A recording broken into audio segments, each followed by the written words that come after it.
Okay, we ready? Get started. Let the record show that we have a quorum present. In fact, the whole committee is present, so I'd like to call the meeting to order. And first of all, let me welcome Mr. David White, the representative from Georgetown West, as the new member of the Public Accounts Committee. And we look forward to working closely with you and the knowledge and experience that you will bring to the PAC moving forward. So welcome. And as usual, at this stage, we'll invite the Auditor General to give an overview of the report that is before us, which is, today we're dealing with the Auditor General's report on efficiency and effectiveness of the Utility Regulation and Competition Office, commonly known as OFREG, which was done in June 2020. And we'll invite the Auditor General to give us an overview so that the listening public who have not had the opportunity to avail themselves of the full report will get a picture of what we're trying to achieve and what the Auditor General's findings were. AG. Thank you, Mr. Chairman. Good morning to you, Mr. Chairman, members of the committee. Welcome to Councillor White, officials from the Ministry of Finance and those listening in. Thank you for introducing our report, which we published in June 2020. This performance audit assesses the effectiveness of OFREG in its first 3 years of operation. The audit focused on four main areas: legal framework and governance, strategy and performance, value for money, and regulatory impact assessments. I will briefly highlight some of the key findings in relation to each of these areas. But before discussing those four areas, I want to highlight that lack of proper planning by the government for the merger resulted in a number of problems for OFREG in its early years.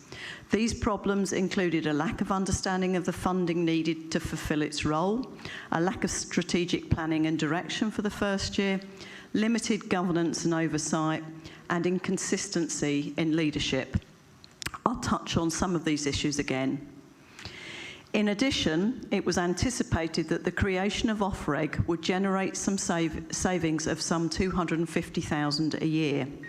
And we assessed through the audit that OFREG is actually costing more to operate than its predecessor bodies were. As a statutory authority, OFREG is governed by a board of directors. Governance has improved over time, but the board has not always functioned as we would expect. For the first 5 months of operation, the board consisted only of the board chairman and the chief executive. Some of the principles of good governance have only recently been put in place or do not yet exist. For example, there's no risk management framework, and the board has not been focusing on performance or holding management to account. An audit and risk committee has only recently been established. The makeup of the OFREG board is unusual. The Utility Regulation and Competition Law states that the executive directors are full board members, and the chair of the Audit and Risk Committee is independent of the board. These requirements are not in line with good practice or the Public Authorities Law and create risks for good governance.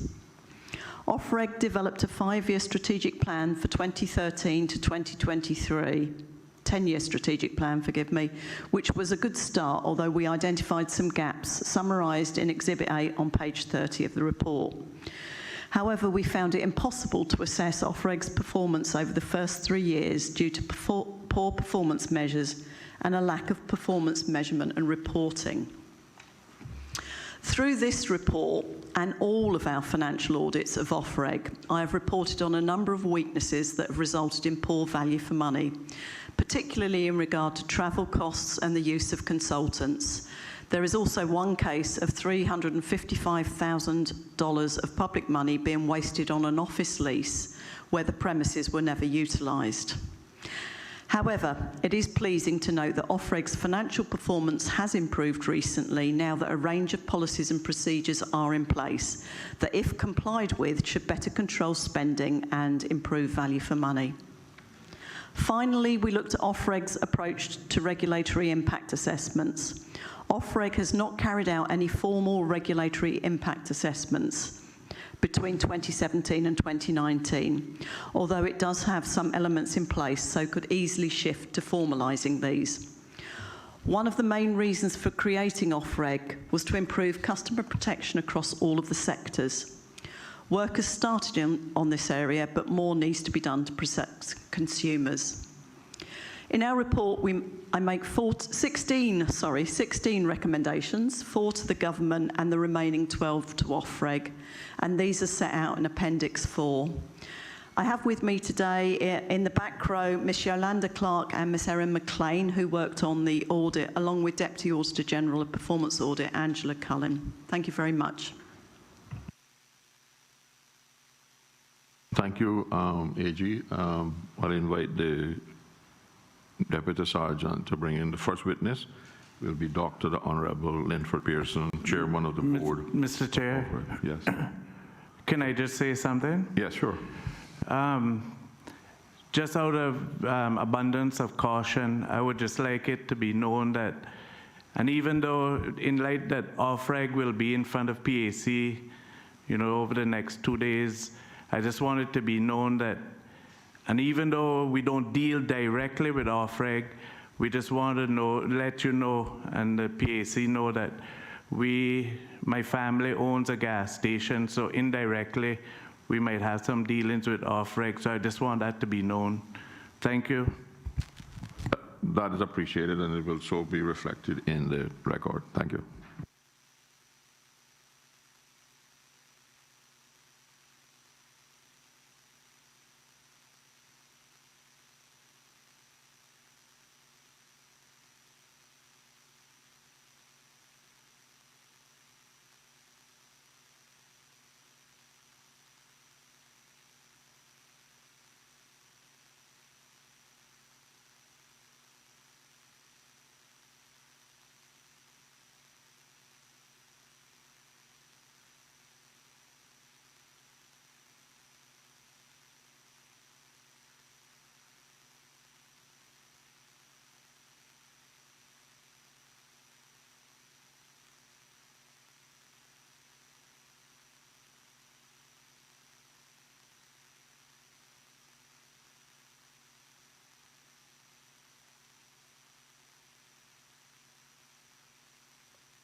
I swear by Almighty God that the evidence I shall give to this honorable legislative assembly shall be the truth, the whole truth, and nothing but the truth.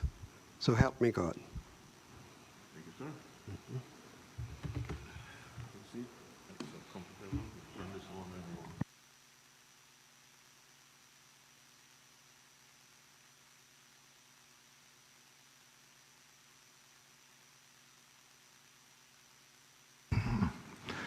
Good morning, Dr. Honorable Linford Pearson. We want to thank you for availing yourself to come to the Public Accounts Committee. And we look forward to a very interactive, collaborative session here this morning. The only rule is that we ask you, the first question that you answer is that you state your full name and the position, just for the handwritten records. But when we get to the question time, you can do that. I guess I'll lead off, and the Dr. Pearson, given the foundings of the Office of the Auditor General, and as you was the minister that started the liberation of the telecom sector and introduced the ICTA law, I believe records would show that you were involved in the development of the legislation that established OFREG and has been the chairman of the board since OFREG started in January 2017. So can you give the committee a brief overview of the vision and objectives of OFREG and why it seems to have fallen short of public expectations? Yes. Thank you, Mr. Chairman. Good morning to you and the honorable members of the Public Accounts Committee, PAC. Ladies and gentlemen, thank you for the opportunity for me as the chair of OFREG to comment on the report. Not to interrupt you, Mr. Chairman, but you need my name first. The name and thing, and when your position. All right, I'll give you the full thing. I don't like using the full thing, but I'll give you Dr. the Honorable Linford Ainsworth Pearson, OBEJP, and my position is chairman of the OFREG, that's the Utilities Regulation and Competition Office. Okay, thank you. I'll start again. Yeah. Good morning, Mr. Chairman, honorable members of the Public Accounts Committee, PAC, ladies and gentlemen. Thank you for the opportunity for me as the chair of OFREG to comment on the report of the Office of the Auditor General, OAG, on the efficiency and effectiveness of the Utility Regulation and Competition Office, OFREG, or the office, and I shall be using OFREG and office interchangeably throughout this hearing. It is good, Mr. Chairman, to be an active participant in this honorable House once again, although at this time I've been summoned to participate as a witness of this PAC hearing. I, however, recall the privilege granted to me during my first term in this honorable House from '84 to '88, when I was appointed as the chairman of the Public Accounts Committee, during which time I developed a very close working relationship with the Auditors General. Regrettably, however, I have not yet had the privilege of meeting and discussing issues relating to OFREG with the current Auditor General, although our board members were invited to the OAG office by the Deputy Auditor General to discuss certain matters relating to OFREG. However, no part of those discussions considered the uniqueness of OFREG as the only multi-tier statutory authority in the Cayman Islands. I pause here, Mr. Chairman, to say that I was in the back room and I heard the opening comments, and I shall be commenting on them also.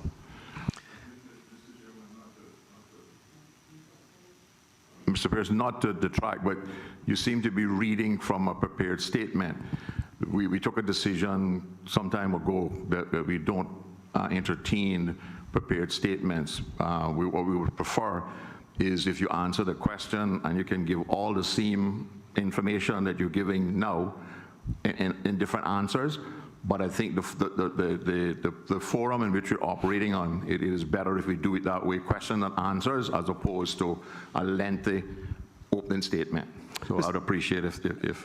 Thank you, Mr. Chairman. This is precisely why I called you a few days back to ask you what procedure you would be accepting.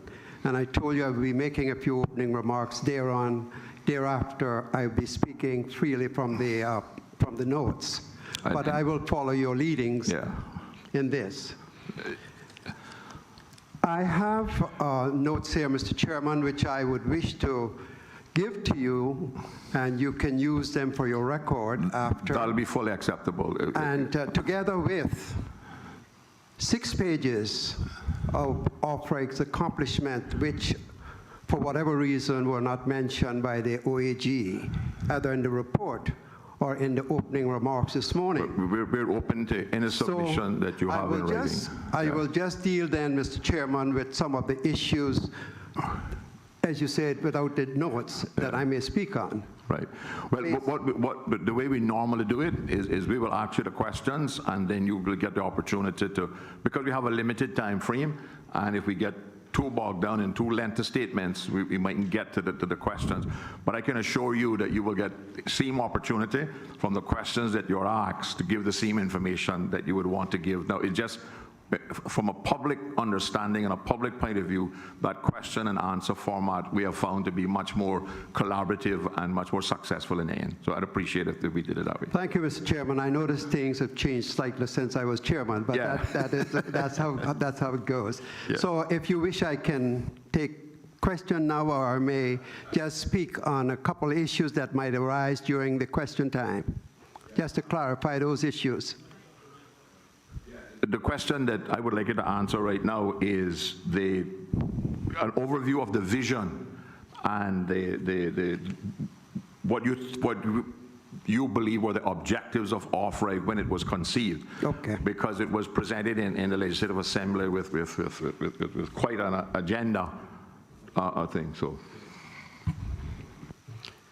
Well, the overview of the offices, OFREG, is precisely what I was going to do, but I will do it in accordance with the questions that I received.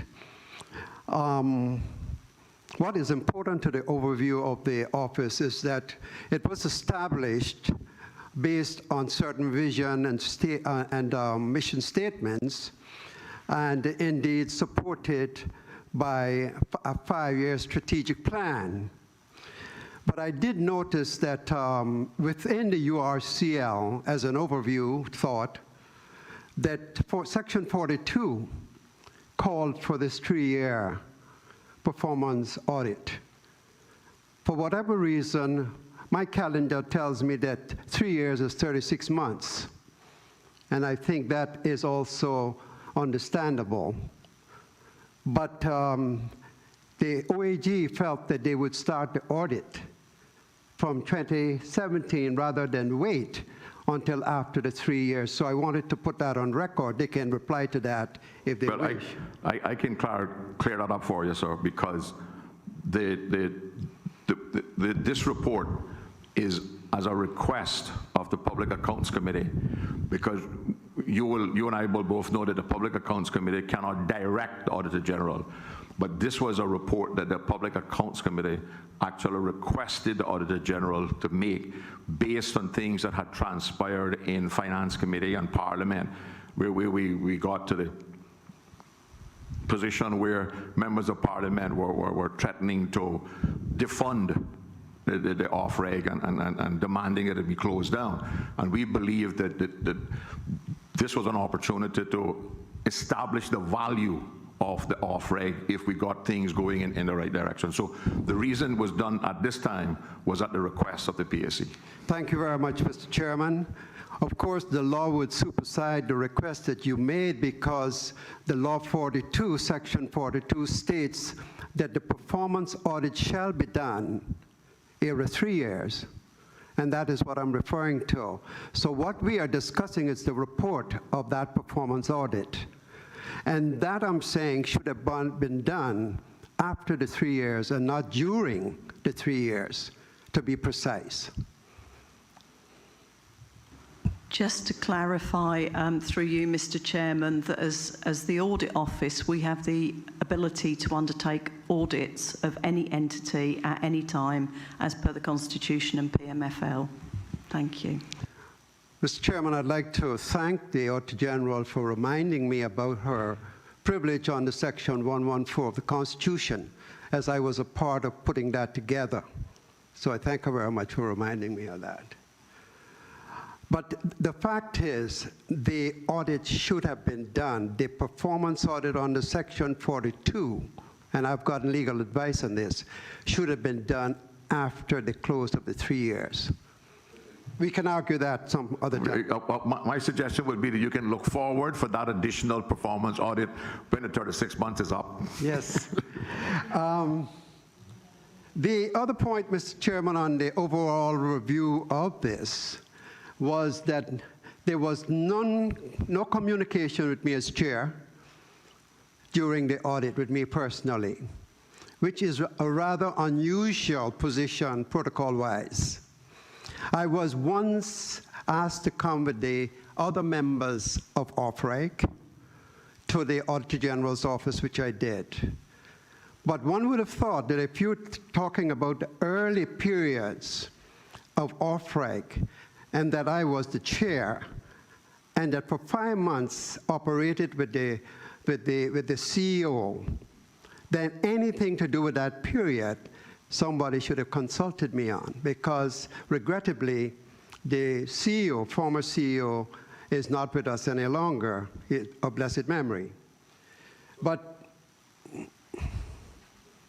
yes, You're suggesting, Mr. Pearson, that the management response to this report was not approved by the board? what I am suggesting is the manner in which it was done, that certain issues in it I will raise that I feel were not properly done. Okay. And if I get the opportunity, I will do that, and then that can set the pace for the Auditor General and her staff to reply to me. That doesn't really matter to me much. Sorry, Mr. Chairman, just my own curiosity, just to clarify this 3-year requirement. If the office was started in January 2017, the full year 2017, the full year 2018, the full year 2019 would have been 3 years. And this report is dated June 2020. So, I mean, anyone would expect at a minimum January 2020 is 3 years from January 2017. So I'm trying to understand, and the report does speak to the 3 years, 2017, 2018, and 2019. So I'm just trying to understand in which way this report was premature. I mean, I know we did request it as a priority for the Auditor General, but as far as I am aware, this report does cover 3 years. Unless I'm missing something, sorry. Is that a question? No, it was a statement I wanted to make with the, because since we were on this issue of the 3 years with the thing, I don't want the listening public to believe as if though the Auditor General undertake a report that was outside of the 3 year, because it does cover the 3 year period in which the law does require for it to be done, and the report was actually done dated June 2020. So as far as I know, the request was made this year, and it would have been after 3 years of operation for off-reg. So I'm just trying to make sure that there's no confusion as to what period the report covers, because it does cover 2017, 2018, and 2019, which is 3 years. Mr. Chairman, if I may, I thought I was quite explicit in covering that, but I will go over it again. I'm not suggesting that the report is not dated 2020, June 2020. If I can repeat what I said, is that the audit started before the end of the 3 years.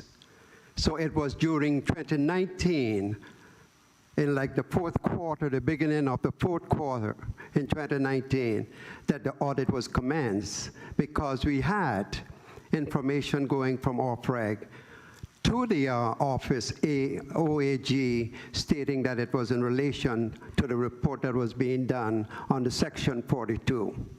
I wrote to the Deputy Auditor General on this, and I got the same reply I'm getting now from the Auditor General, that the Auditor General has the authority to start an audit anytime they wish.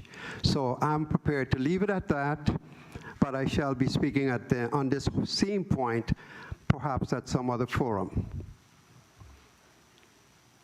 If I may continue, Mr. Chairman. What I also found in the overview of this whole audit is that the Auditor General's office made statements that I found rather strange considering that nobody other than myself would have had the information at the time. And I can only surmise that it was done in the old school type of audit to name and blame. And for sensationalism, I'll tell you why I'm saying that, and if it's not so, then I may be corrected. I'm open to. Because as a member of this House for 16 plus years, I'm used to being corrected. Mr. Chairman, I wish to highlight some of the positive initiatives which I mentioned, but this one in particular I want to mention now concerning what I'm speaking of the overall issue. If you notice in the Auditor General's report, I think it's the first paragraph 12, paragraph 12 on page 11, on the fourth bullet point, on the question of lack of leadership. If I had been consulted as the oldest serving member of OFREG Board of Directors, I would have provided the OAG with the factual information of OFREG Board of Directors and factual information on Mr. Morgan's succession plan. I can therefore surmise, as I said, that the Auditor General wasn't looking for factual information at the time. If she had or they had been doing so, I would have told them that Mr. Morgan had indeed prepared a succession plan, but nobody consulted me. So much so that he had named one of the executive directors, Mr. Ali Farmo, as his deputy, and had made defined plans for the training of Mr. Greg Anderson and Mr. Monroe, Duke Monroe. And I have a copy of that, of the plan that Mr. Morgan had done for the training. I was not consulted, so did not have the opportunity to be able to provide this information. And as such, this part of the report is misleading, and is not only misleading, but leads to impugning the reputation of Mr. Morgan of blessed memory. And I cannot let that slip up. But I can assure you that from the PAC point of view, as I said earlier, we have deliberately moved away from adversarial and confrontational to trying to foster collaboration and cooperation. Can you explain to the House why only the chairman was appointed in January and why it took so long to get a full board appointed? I think it was some 5 or 6 months later. And whether you were comfortable having been forced by the government to operate in that environment of being the single member of a board and in the chairman position without a board to operate. Thank you, Mr. Chairman. Mr. Chairman, on the question of collaboration, you can only, this House should only be, or this PAC, collaborating on the truth. And that is why I'm pointing out the misleading statement that was made there. So I cannot collaborate on something that is not true. But can you table a copy of that succession plan? I can do that. And can you explain to us why the succession plan was not followed? We would have to go in and dig Mr. Morgan up to find out. I don't know why it wasn't followed. I'm just telling you that I have as the chairman, I was given a copy and I have that. Okay, but I would assume that that succession plan was approved by the board and there are minutes and documentation to substantiate that, which you can let us have. And the question is, if the board adopted that succession plan, why was it not followed? That is a question would be better answered by Mr. Morgan, but... No, but Mr. Morgan, in his departure as CEO, from my point of view, and from a governance point of view, it would not be Mr. Morgan's responsibility to implement the succession plan. That would have been the board. Because the board, the CEO is again, I speak subject to correction, I don't have the law, can you get me a copy of the law? Recruits and appoints the CEO, and it would be the board that be responsible for following Mr. Morgan's succession plan. I'm quite aware of that, Mr. Chairman, and that is why I said it was being implemented by the appointment of the deputy CEO, and also training started with the others.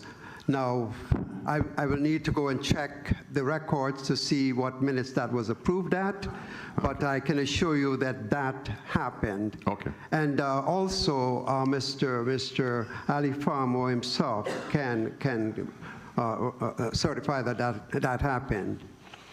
Okay. As a matter of fact, I even questioned on the board why he was appointed as deputy when it was not provided in the law at the time. But he said he wanted to prepare somebody for it. And the question will also arise, Mr. Chairman, since we're dealing with this, why did we not follow that succession plan? And that is another story. But I'm prepared to answer anything related to it here today, why that did not follow that trend. That's the specific question I'm asking. Is the board having accepted a succession plan put forward by the former CEO? Why was that succession plan not followed? The succession plan was not followed because of certain management problems that we had at the time with the person that we wanted to put to replace Mr. Morgan. Of reg law. And the matter reached as far as the cabinet level. And I'm not going to go into details of whom I spoke with, because I did that in confidence. But if it's needed to be done, I would recommend that we consult with the Premier himself. But I'm saying that that was not possible. And when that was not possible, Mr. Chairman, I, as the chairman who had dealt with those 4 sectors as minister, thus the reason I was asked to be the first chairman, was asked to hold on in the position since Mr. Morgan had left until we could appoint a CEO. And we know a lot of history about what happened after that. But the only reason that I was asked to do so was because it was felt that I was qualified to fill the position on a temporary basis. I know that there's been a lot of speculation and other things said in the blogs about me wanting the position for the money. As a matter of fact, Mr. Chairman, I'd like this to go on record that I had told, and I think that the people I spoke to in the government administration building will verify what I'm saying, that I would have held on for the same amount I was getting as chair. But I was told by someone in the administration that that would not be right, as I would be paid less than the people I was supposed to be, directing. So that is briefly what happened there. There are more details to it, but I do not want to go into this without getting the permission from the Premier and the Deputy Governor, who was acting governor at the time. You want to say something, Roger? Thank you, Mr. Chairman, and through you. My sincere apologies, Dr. Honourable Pearson, if you feel I should have met with you. I didn't personally meet with you, and I just wanted to explain to the committee the context for the audits that we undertake. Obviously, the majority of our work, we work with the executive, not the non-executive side, but of course it's really important that we do meet with the non-executive side.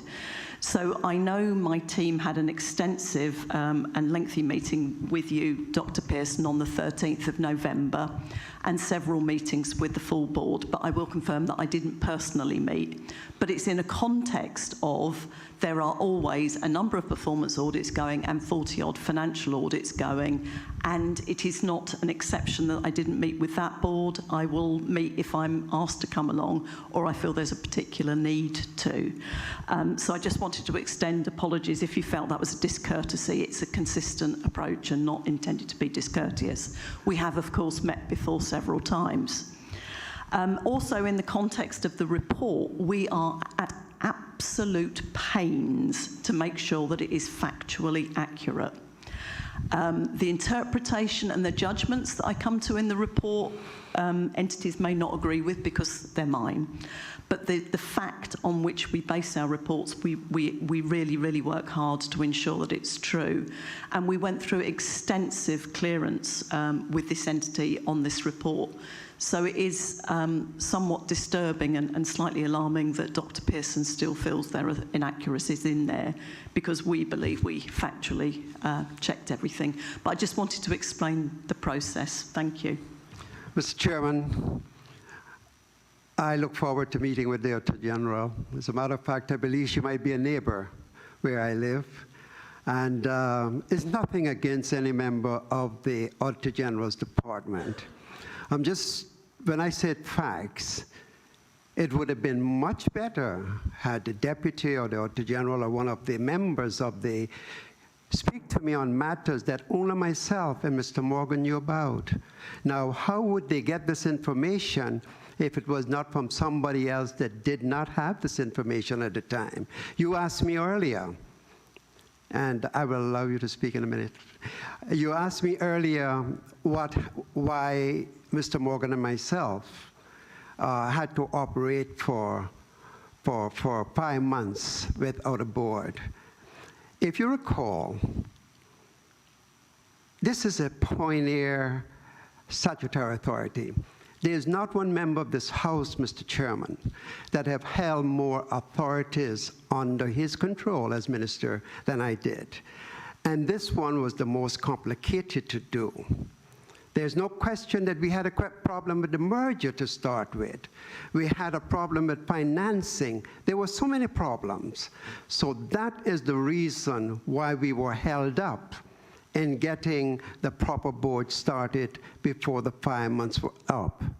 But as regards what I said about Mr. Morgan and the succession plan, I will table that. I will let you have that. There was just one other problem, one other mention I wanted to make about the overall operations, and I would like to get the comments of the Deputy or the Auditor General on this.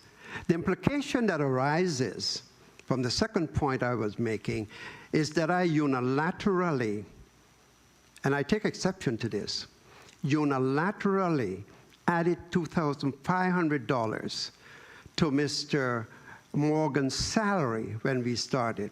Had the Auditor General's staff or herself asked me, I would have reminded her that the law states in a statutory authority that permission is given for you to bring that individual on a level that would be normally regarded within the private sector. And a lot of discussions were held with the minister at the time, Mr. Tibbetts, with some of the staff there, and the Plahi, I think it was at the time, office, and even the HR person, before we agreed on that salary. So the inference that I get from that statement is that I did something wrong. And I want to make the record straight that never in my 16 years in the civil service and 16 plus as a politician have I done anything that would have been wrong in my action knowingly. And that was done with the knowledge of not only the minister, but other members. So I did not unilaterally take that on myself to offer Mr. Morgan $2,500 more on his salary. It was agreed that that was the proper salary for someone like Mr. Morgan, who is perhaps, or was perhaps, the leading regulatory technician and specialist within the Caribbean. And he was highly respected, not only within the Caribbean, but also by the Public Utility Research Center in the University of Florida. So that to me was unnecessary. It could have been verified by just contacting me and asking me about it. And that is why I speak about name and blame and sensationalism. I don't think that it was meant to attack you, or I haven't drawn any inference of any impropriety about it from the way I read the report. But I get back to my original question a while ago. This law was passed in 2016. It was not implemented until January 2017. The question is, why did the government use that period of time in consultation with somebody with the knowledge base that you have, would have been a great idea, to properly establish the board, to properly lay the groundwork? Because the only reason for having clause 2 in these complicated legislation where implementation is delayed from what it used to be when you and I served here in the 80s, once the governor signed the vellum copy, it was law. We have since introduced this thing that it has to be brought in by a commencement order by cabinet. And the explanation for that that's always given to us is that that is the period of time that the cabinet believes it takes the government to fully resource and set up the administration for the legislation. So it is particularly troubling to me as chairman of the Public Accounts Committee that the government, having had the better part of a year to do that, did nothing, and then put you in that, what I would regard as a very uncomfortable position of having to make those decisions with a board membership of 1 and yourself as chairman, and still take another 5 months to find members to put on the board. So I don't think that, I don't draw that reference, and I would encourage you not to take it personal, because I don't think that was the thing. But I think the point that the report is trying to make, that these kind of decisions should not be forced on a board chairman and a single board member to make when the law requires other board members to be, you know. So it's a fact that it happened. I don't think, I didn't draw any inference that it was done for any ulterior motive. Mr. Chairman, I thank you for your interpretation of that. I just hope that the reading public will also feel the same as you do. But I'm telling you that reading that, the reasonable person would infer, the inference that would be drawn is that the chair unilaterally took the decision to add $2,500 to Mr. Morgan's salary. So I'd leave it at that, Mr. Chairman. But in fact, that's what happened, because you were the only person on the board and you were the only chairman.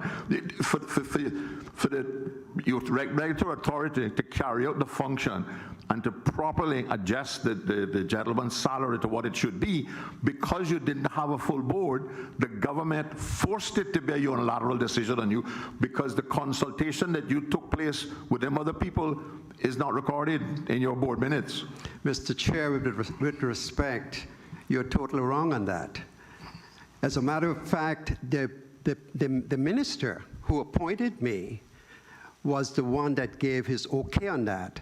That's illegal. And it wasn't illegal, because at the time we were just forming the whole board. It's not that a proper board was set up. It was just being formed, and the decision was being made as to how much we would pay Mr. Morgan, who was only contracted for 18 months. So it's not easy to say that a pioneer statutory authority is the only one in the Caribbean like it, a multi-tier. So it's difficult even for me to comprehend how the Auditor General's office can audit a statutory authority like OFREG without having some regulatory certification amongst themselves. So I won't go into that, but that I question also. But to ask why this was done, it was because it had to be done that way. And later, And that happens with any new company. We were able to put it on the right status. It couldn't start with everything being right. That's why it is the pioneer statutory authority. I beg to differ with you that it couldn't start right. The purpose of a year was intended, what we were told here in the first assembly, was to give the government time to start it right. I'd like to, this is back in the day. I have to take exception to what you're saying because you weren't there. You have no idea what it took to put that together. And I don't think, with due respect, that you either have that sort of competence to speak about how it should have been set up. That is why we had somebody like Mr. Morgan there, who was a specialist in regulatory business, and it was followed as closely as possible. He was also responsible for doing IRCA in the Bahamas, and he stated that it was a similar process. You cannot start something in the first month that is going to take 6 months to do. So it's easy to say it should have been done right from the start, but as far as I'm concerned, and my records here in the House will show that, I always try to do things the right way. And that was as easy as we could have gotten it done, that for the first 5 months, it was Mr. Morgan and myself that had to wait. When I tell you, Mr. Chairman, that the wheels of government grind slowly, I'm not blaming the Auditor General's office for this, but the PAL law, the Public Authorities Laws, supersedes any other statutory authority law. And because of that, we had an amendment done in this House, passed by this House, on the 29th of June, 2018, and it was assented to by the acting governor on the 1st of August 2018. And do you know that the second clause in that law, which is the URCL Amendment Law 2018, states that it shall not come into force until it has been brought in by the cabinet. To date, it has not been brought into force. And if one of our companies that we manage, that we oversee, brought a judicial action against OFREG, we could have been in a lot of trouble for operating without the proper approval of what we were doing. Just to let you know, the wheels of government grind slowly. And I have no doubt that you have been pushing and progging them to get that commencement order done. Many times. But And to add to that, Mr. Chairman, I mean, since you're talking and it seems that you need to know all of this information, there are 4 important papers that we have before Cabinet right now that we are waiting on. And we have been reminding them that the correspondence is there over and over. And these 4 papers are still pending. So that is what I have to work with, Mr. Chairman. Yeah, well, we have the Cabinet Secretary come in this afternoon, so if you give me a copy of that, I will be happy to ask him why he hasn't done anything about it. He would have a copy of it, Mr. Chairman. Okay, all right. Mr. Austin, I think you wanted to ask some questions. Thank you, Mr. Chairman. I have a number of questions to ask. And certainly let me state at the onset that this hearing has certainly gotten off to a bit of a fiery start. And it is my hope to rein that in a little bit so that we can get down to some of the questions that were highlighted by the Auditor General's report and thereby prove the effectiveness of this Public Accounts Committee. I would also, as my colleague, the member from Georgetown West acknowledged, I would also like to acknowledge my personal and I believe affectionate relationship with the Honourable member now giving testimony before this committee, but to certainly acknowledge that his 16 years plus of membership in this honorable house, he will also understand that my constitutional obligation as a member of the Public Accounts Committee requires me to put that personal and affectionate relationship to one side for the time being. I wonder if the Honourable Chairman will help me understand the governance framework of the Board of Directors at OFREG. Is it such, as it is with almost every other board, that the CEO reports to the board while the executive directors and officers report to the CEO? Is that the correct arrangement? That is the arrangement on the board. Thank you. Also, to better understand the functions of the board, can you tell this committee what those functions include on a day-to-day basis? Is it to provide the necessary checks and balances and/or strategic direction of operations of OFREG in line with government policy, as it exists with almost every other board and statutory government company?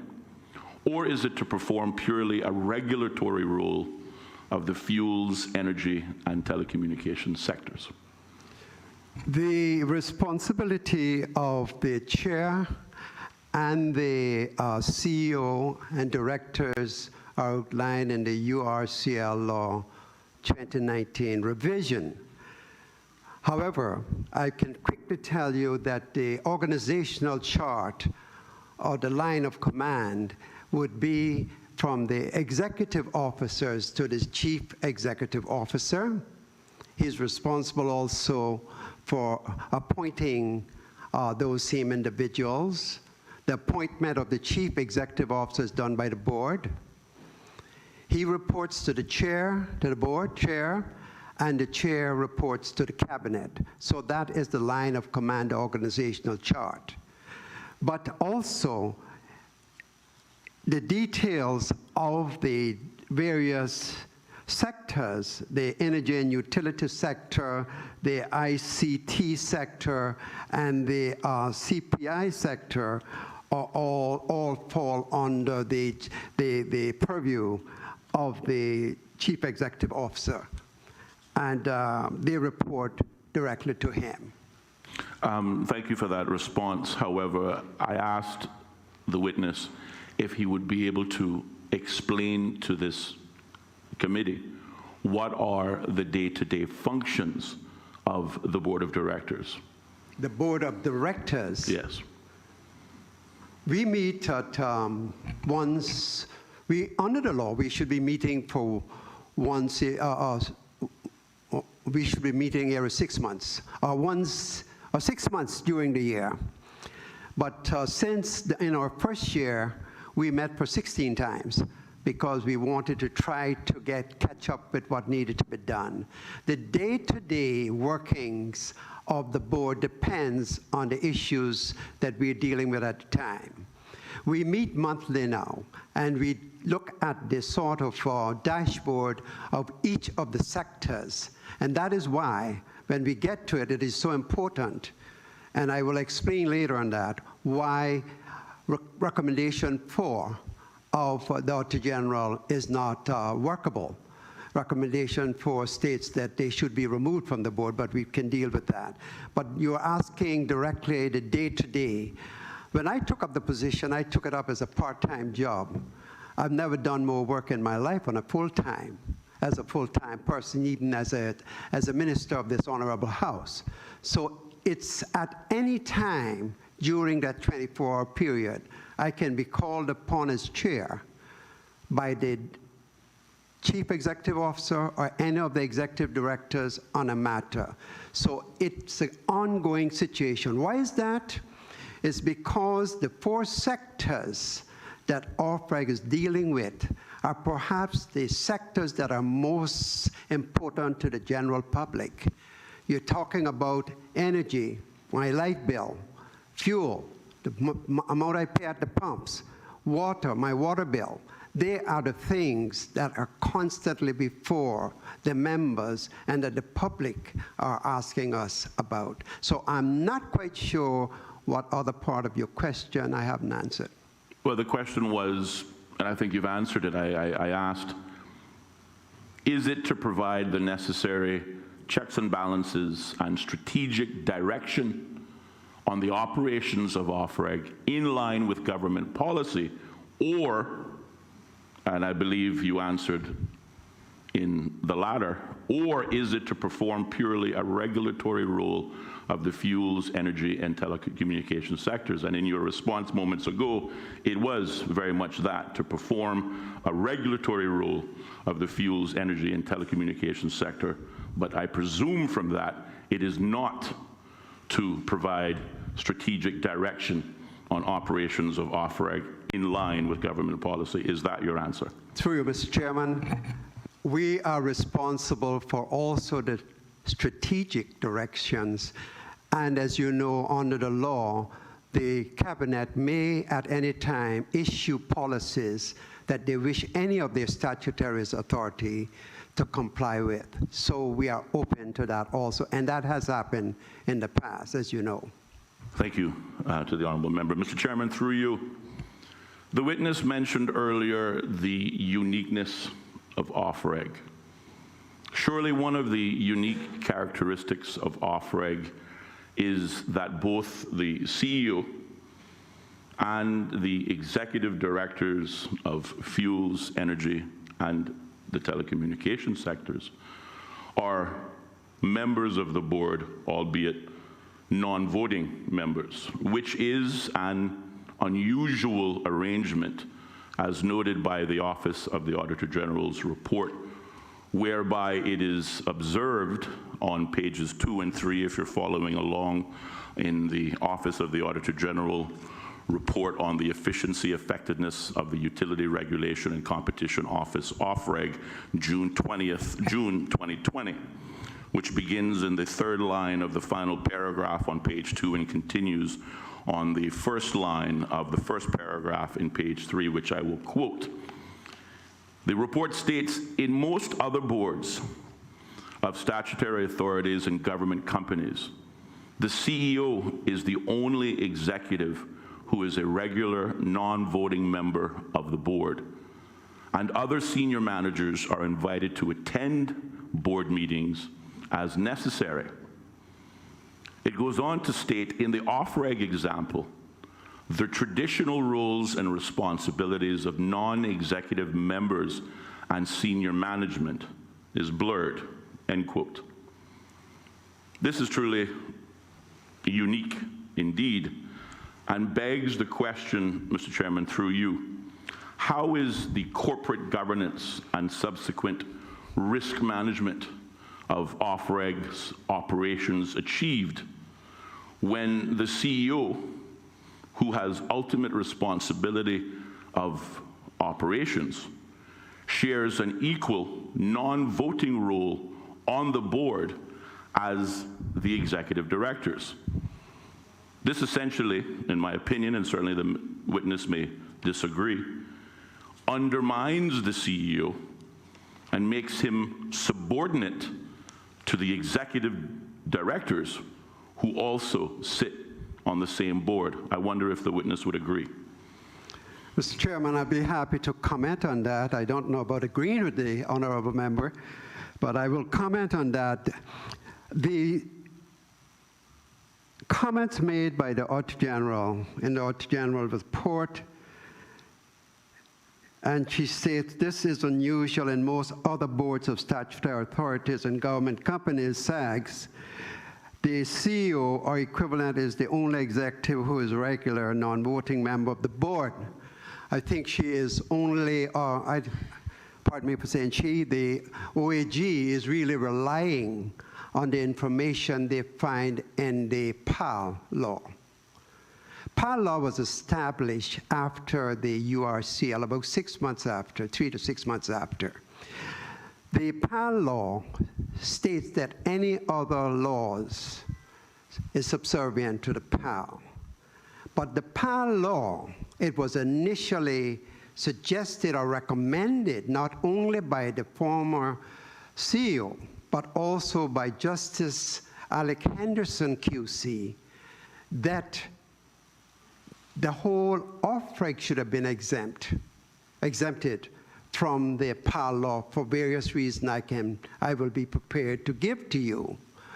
But to say that it's unusual and blurred really suggests to me a simplistic understanding of of why the executive members are on the board of OFREG. It's not unusual. It's unusual in the POW. But the OFREG, which is a multi-tier statutory authority, cannot be compared with a standalone statutory authority. If the Auditor General or Auditor General's office had studied this in depth, they would have known that similar authorities, and I can tell you from my research that similar authorities such as the Office of Gas and Electricity Markets, Ofgem in the UK, the board of 10 members have 2 executive members on it. The Water Services Regulation Authority, Ofwat in the UK, board of 10 has 2 members on it, 4 executive members on it. The Office of Communication, Ofcom in the United Kingdom, has a board of 12 with 3 executive officers. So what standard is the OEG using to say that it is blurred? Was it the PAL, or was it using like with like? That's my question. Respectfully, Mr. Chairman, through you, and I thank the member for giving the examples where this is not unusual in other jurisdictions, but this Public Accounts Committee is not able to certainly oversee the actions and rules that apply in other jurisdictions. I wonder if you could advise this committee where such an arrangement, where executive directors sit on the board of directors together with the CEO in a non-voting capacity within this jurisdiction amongst the statutory authorities and government-owned companies. Does it exist in any other statutory authority or government-owned company within this jurisdiction?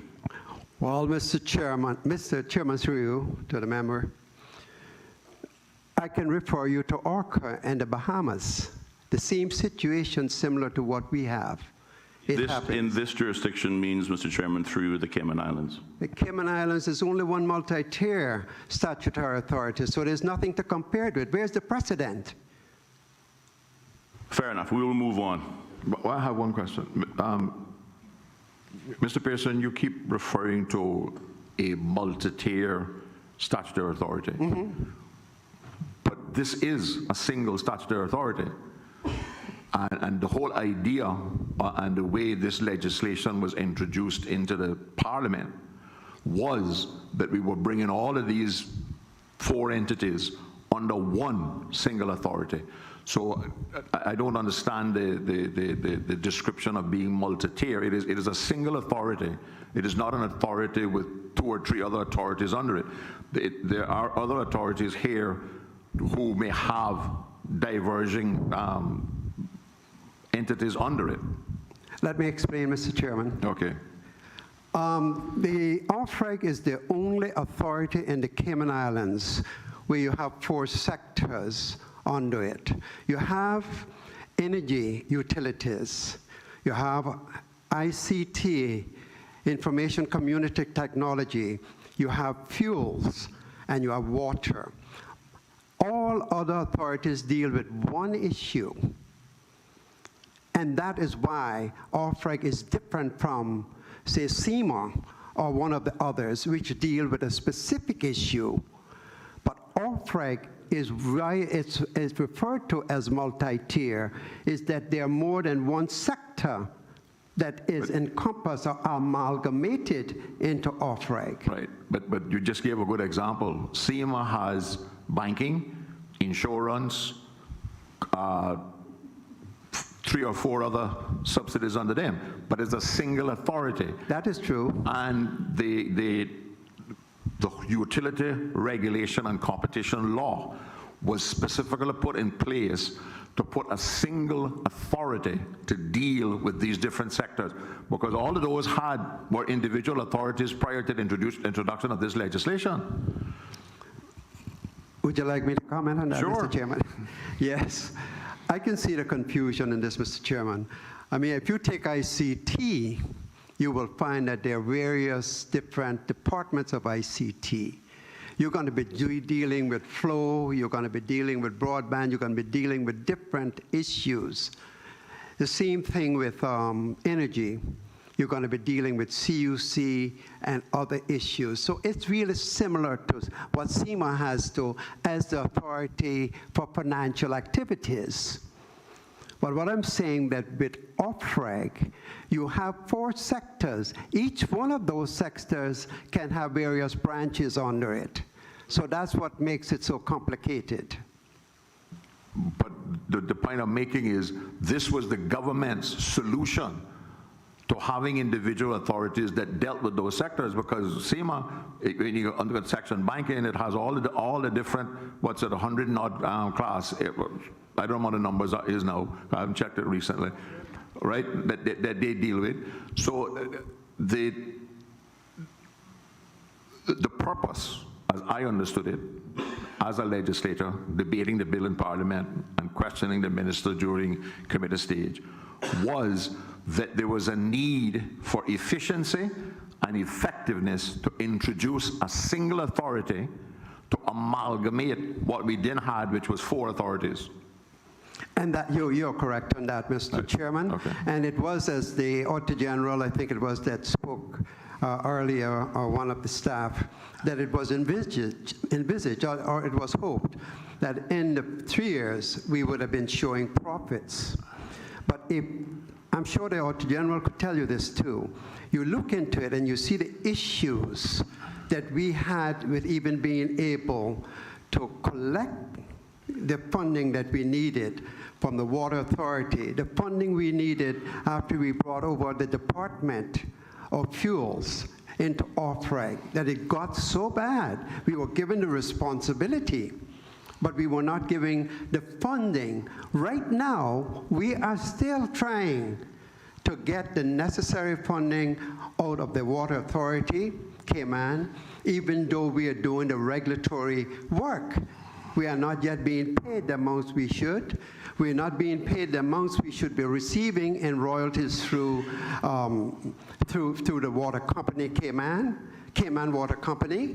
There are a number of issues. Just to inform this House, and I don't mind them knowing, or this PAC, that as regards the Cayman Water Company, that matter has been going on for now some 11 years.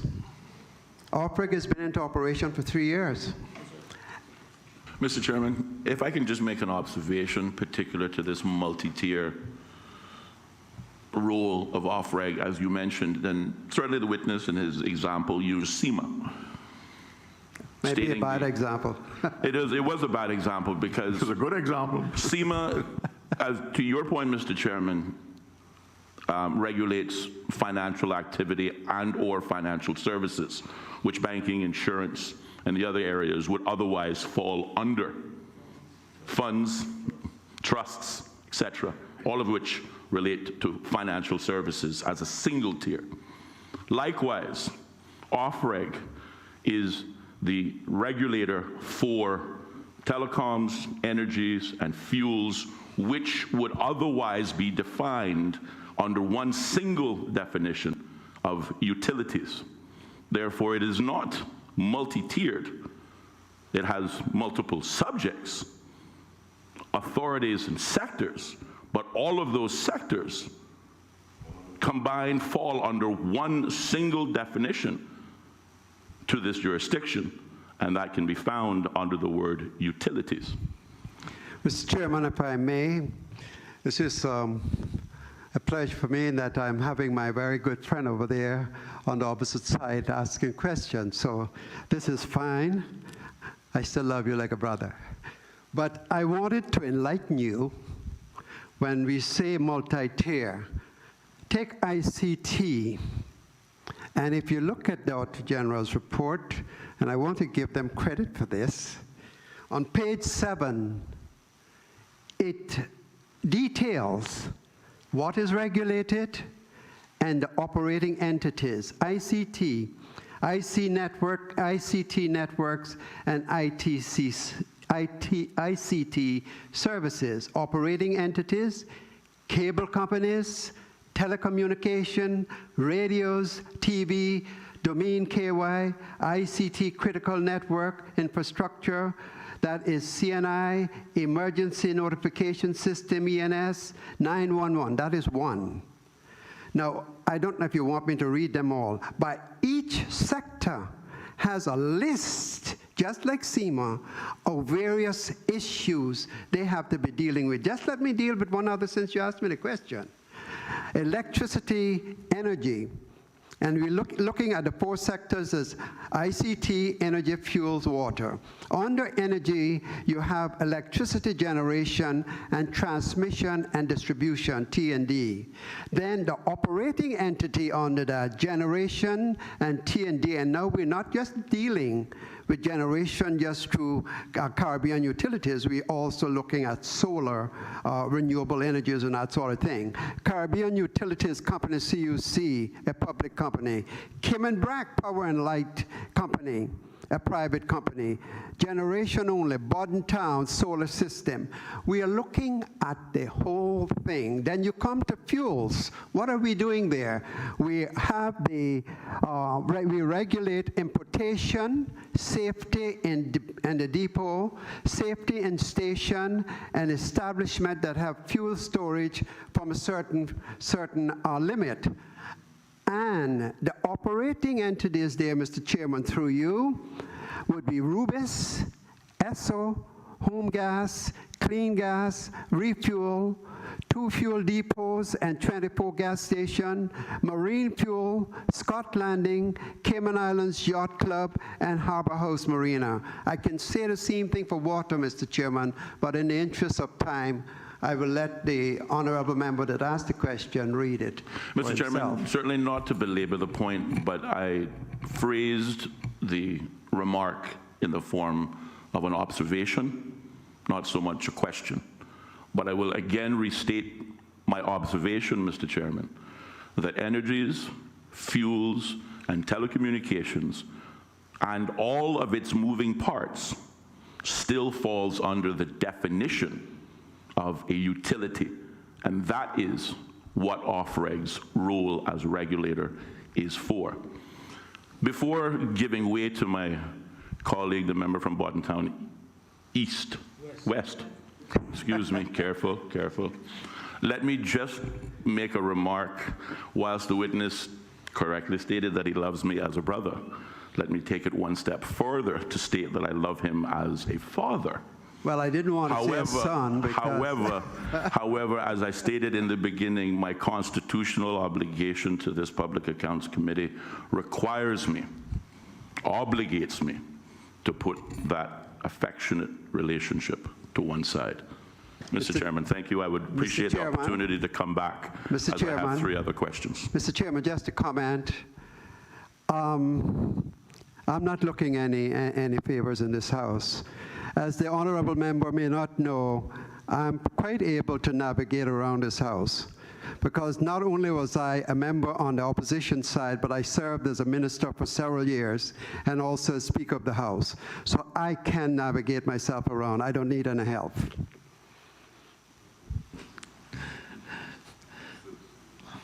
Dr. Pearson, thank you very much. I've actually been sitting down and listening because I noticed the comparison used with the multi-tiered and SEMA as an example brought in.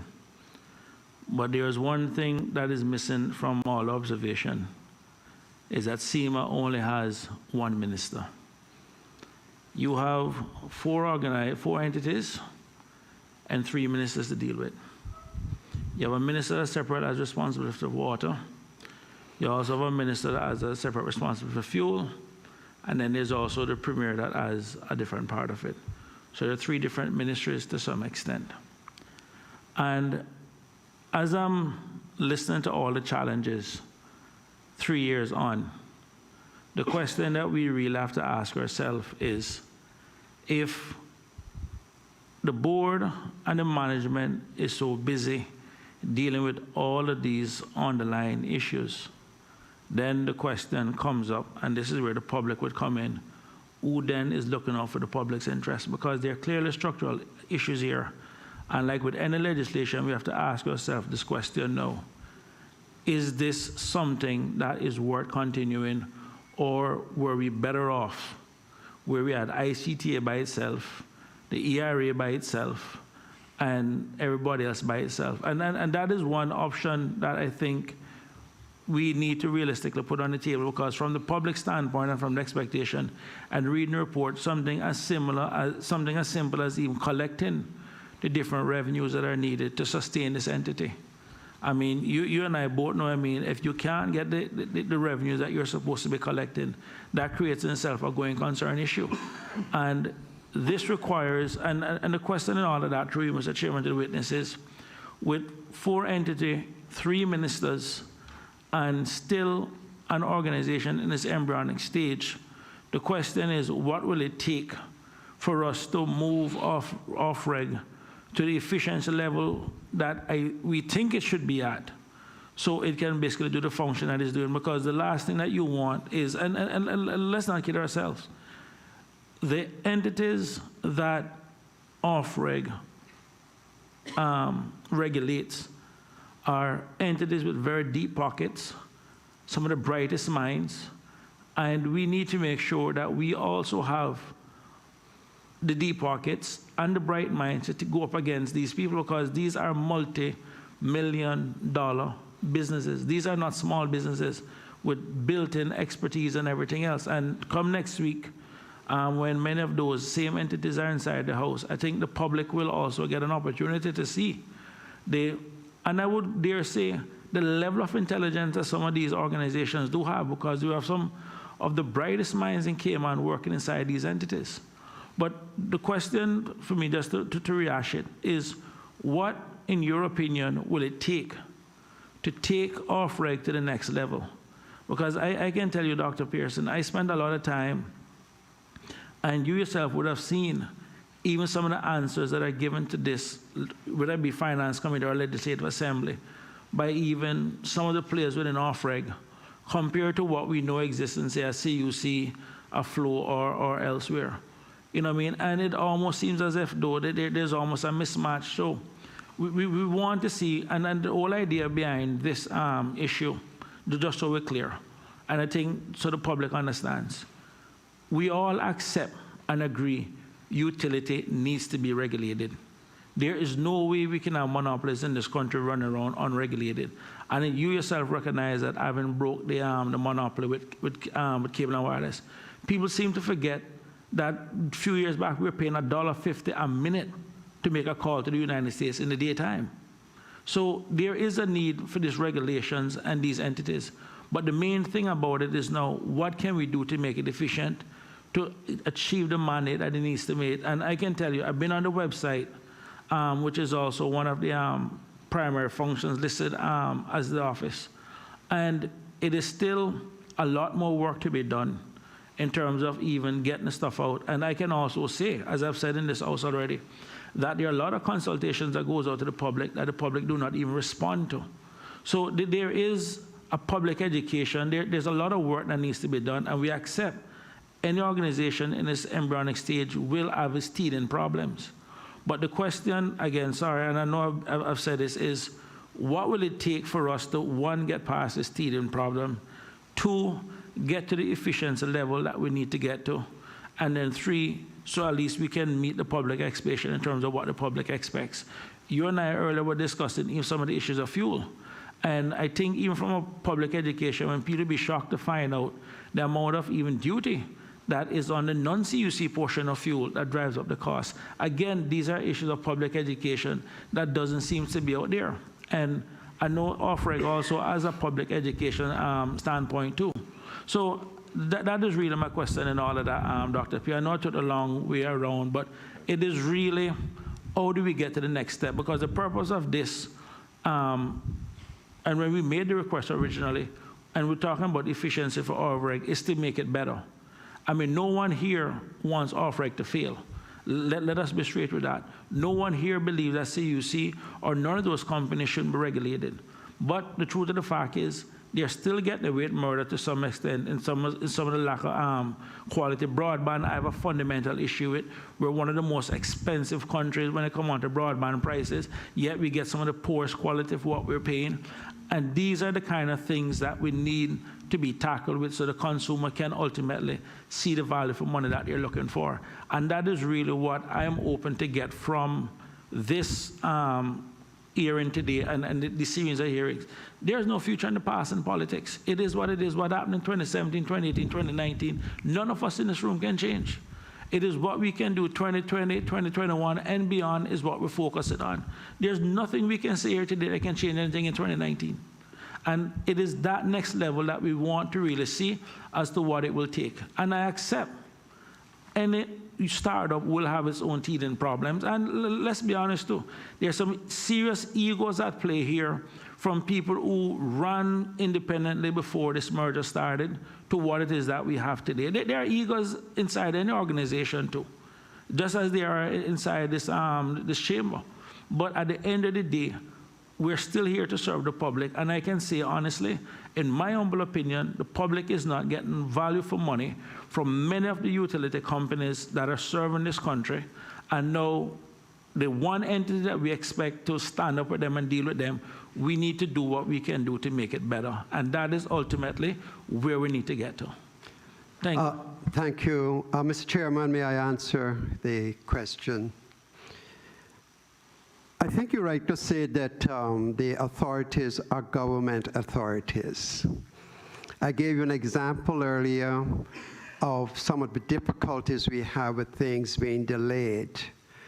I'll just say to you that the sectors under OFREG, it happens that I can answer you on that, on those subjects, because I was the minister for each one of those subjects in addition to planning, NRA, and I could list them. I think I had the most SAGs under me as a minister at the time, and perhaps ever in the House. But it might be, the suggestion seemed to be that if they were still left on their own, they would be more profitable. Nothing could be further from the truth, because I was the minister, I know. And one of the best things that happened was that in 2014, I think it was, that the acting governor recommended that, he commissioned the accounting firm of Ernst & Young to examine the pros and cons of improving the efficiency and effectiveness of statutory authorities. It was based on that study that it was decided to pull these four sectors under one control. And I can assure you that it is not an easy deal, because trying to pull some of those legacy companies under one direction takes time. So much so that at one stage I was accused of being a bully when you try to bring things together.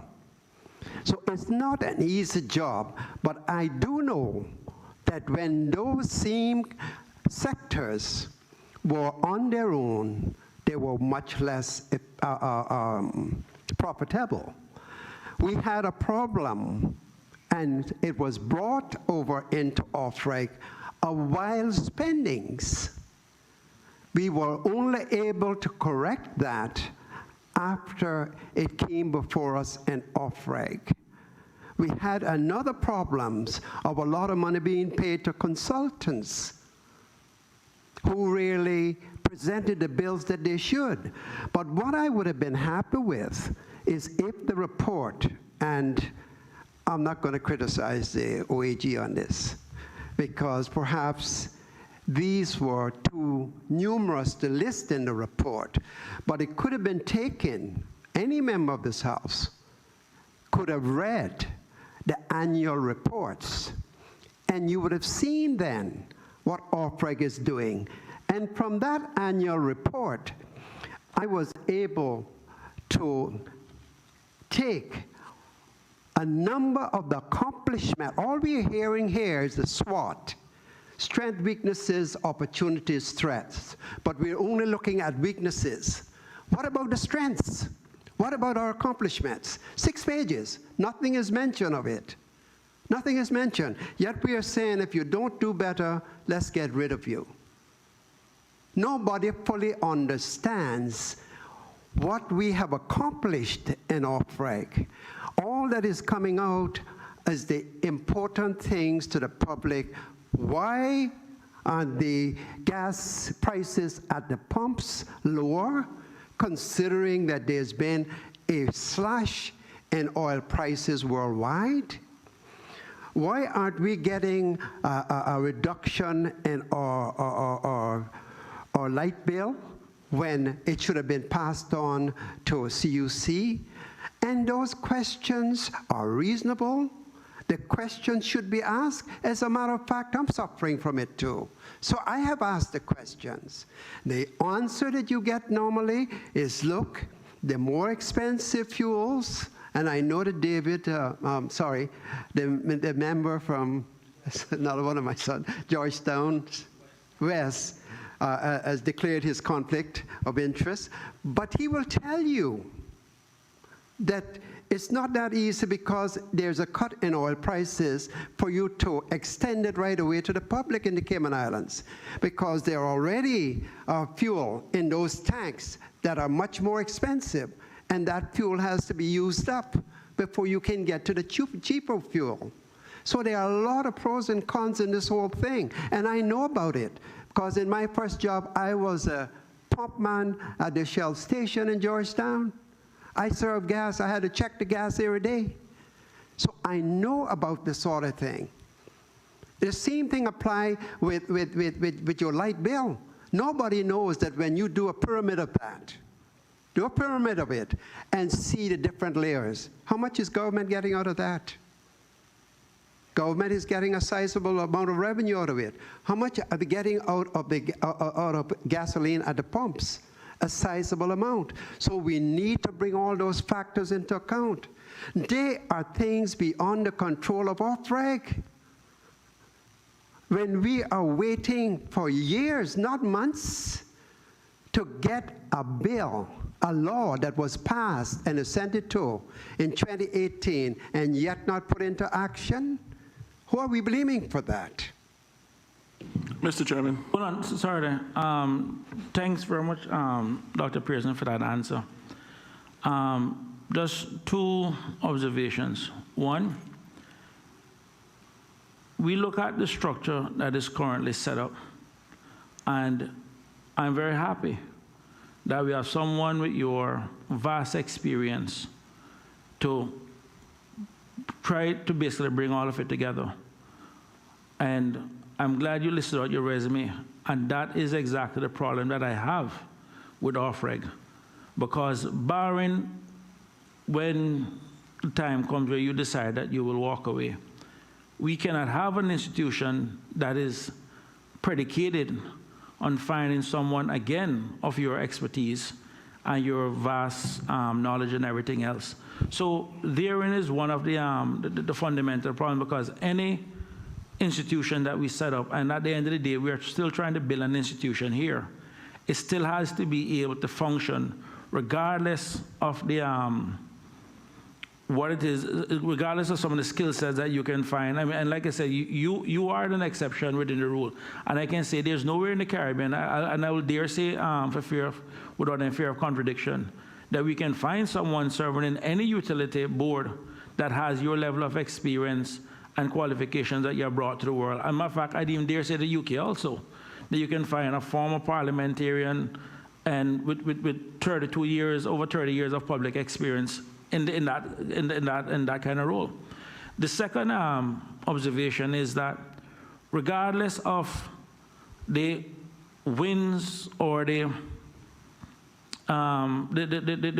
achievements of OFREG, respectfully, the only achievement that really matters to me is ultimately the consumers of this country getting value for money. And one of the questions I remember asking in a previous parliamentary sitting is the very policies, because there is a part of the law where OFREG is also required to A, get directives from the minister, but B, also provide policy advice to some extent to the minister in terms of what can be done. And slice it and dice it any way you want. But the last time I looked, I think we were like 190 something out of maybe 210 countries that was in a survey of the highest broadband prices in the world. And I can tell you as a consumer, paying for 25 megs and only sometimes getting 4, 5, or 10, depends on the time of day. Regardless of what Ofreg achieves, the fact that somebody can still take money from me and not provide me a service and not be punished for it, or I'm not getting back some rebate, is still a problem. And regardless of what, when you look at fuel the other day, we're still waiting on that 3-month lag, where by June we should have gotten cheap fuel in this country based on the price that for the first time in history, oil went negative prices, we went to negative price. We still can't find anything, and even if you add the government's duty on it and take off everything, and I can tell you, Dr. P, I do read the Ofreg annual reports, and I can also say to you that just even this weekend I sat down and took 8 years of CUC's financial statements, looked at their kilowatts, looked at their fuel. I can give you the cost and everything. I can tell you I look at the ESO reports of every single, the average prices. I can tell you I also look at the Port Authority website. I can tell you the volume of everything that comes into this country. And I'm telling you, and I've also looked at the average prices of fuel across the U.S., whether using Platts prices and everything else. And I can tell you it was a lot of work to get that done. Eat up my entire weekend when I should have been celebrating with my wife for her anniversary. And I can tell you I have found zero correlation between the prices. There is literally no relationship between what the average price in the U.S. is, what the average price in the Gulf is, and what the average price in Cayman, other than somebody's whim. And even if you factor in supply, whether you use LIFO, FIFO, whatever, even with the lag, you don't have it. You can go on Rubis' website, and even some of the information that you want from Rubis, you have to pay to get some of the analysis that you want. I have done the work, and I can honestly say to you that this country is not getting value for money.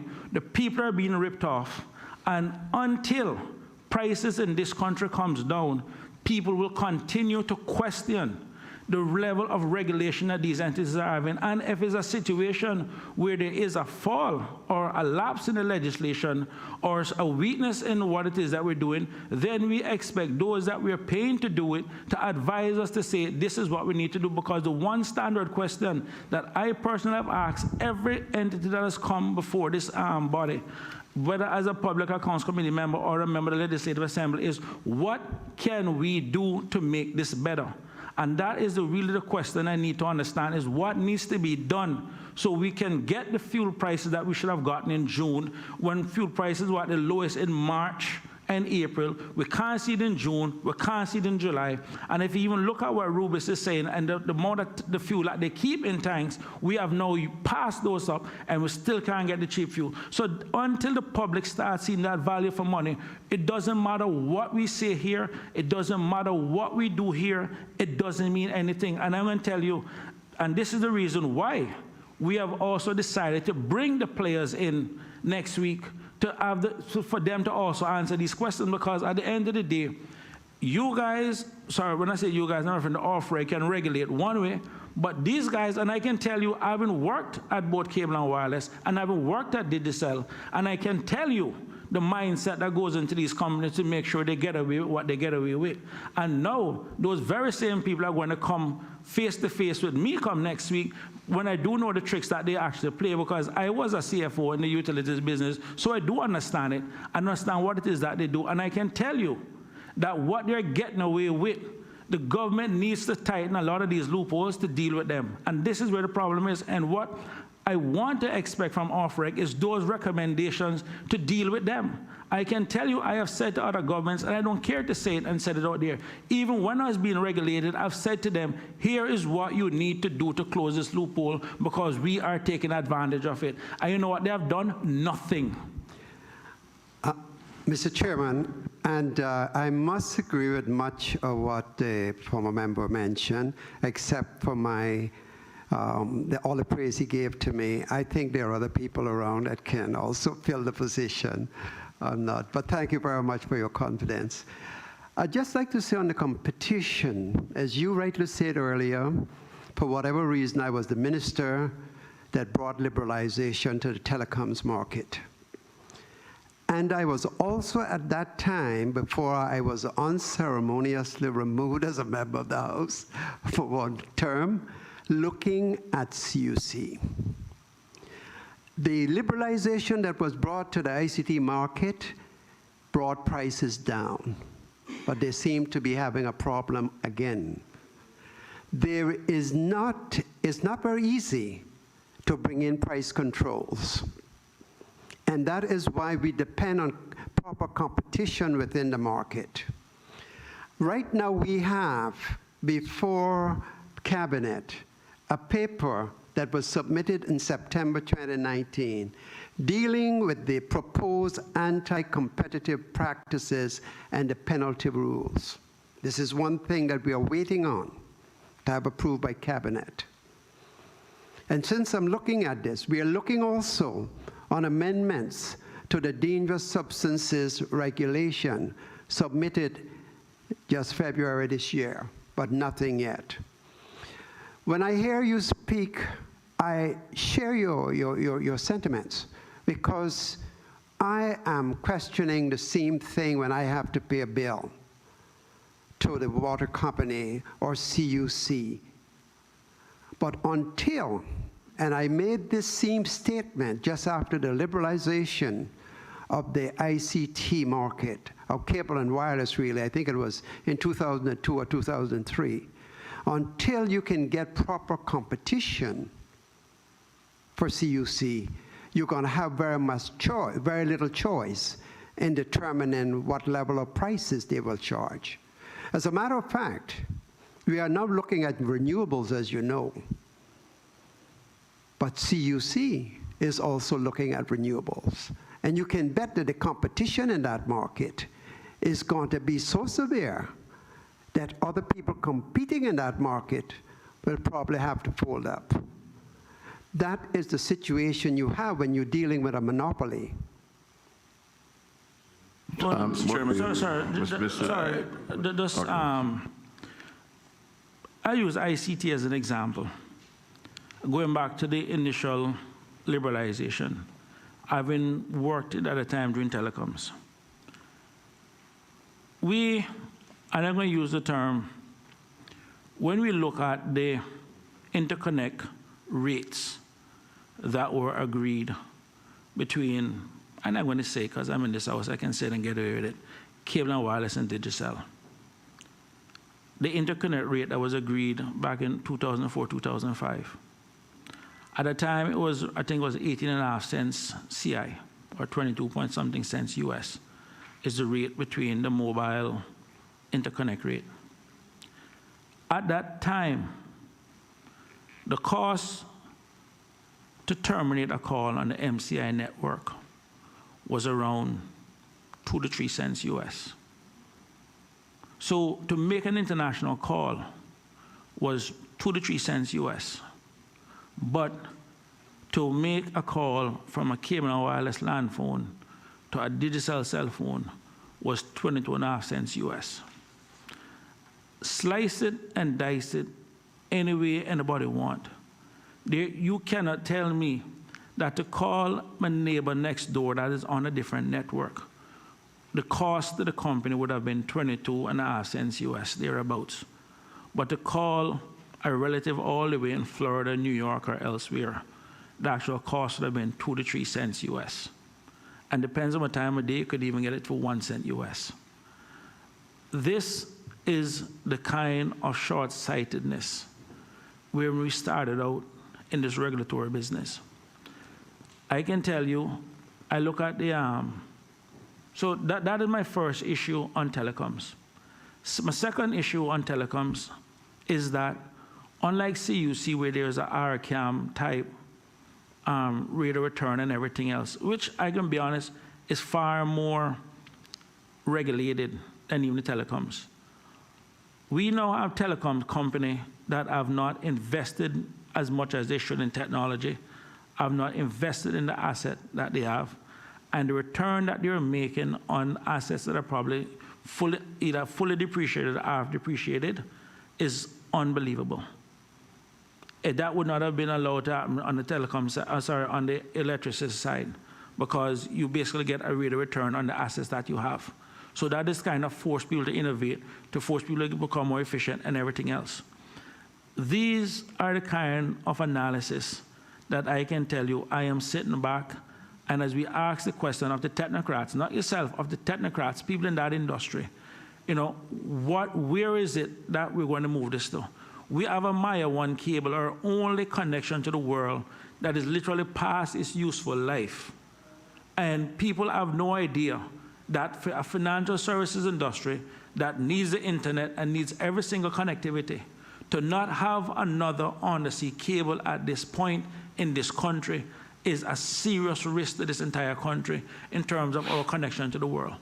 These are the kind of things that, as a legislator and as a representative of people, I am expecting my regulator to be pushing and to be emphasizing.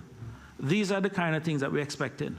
And we have spent enough years on the teething issues that a lot of the other forward-looking stuff we're not focusing on.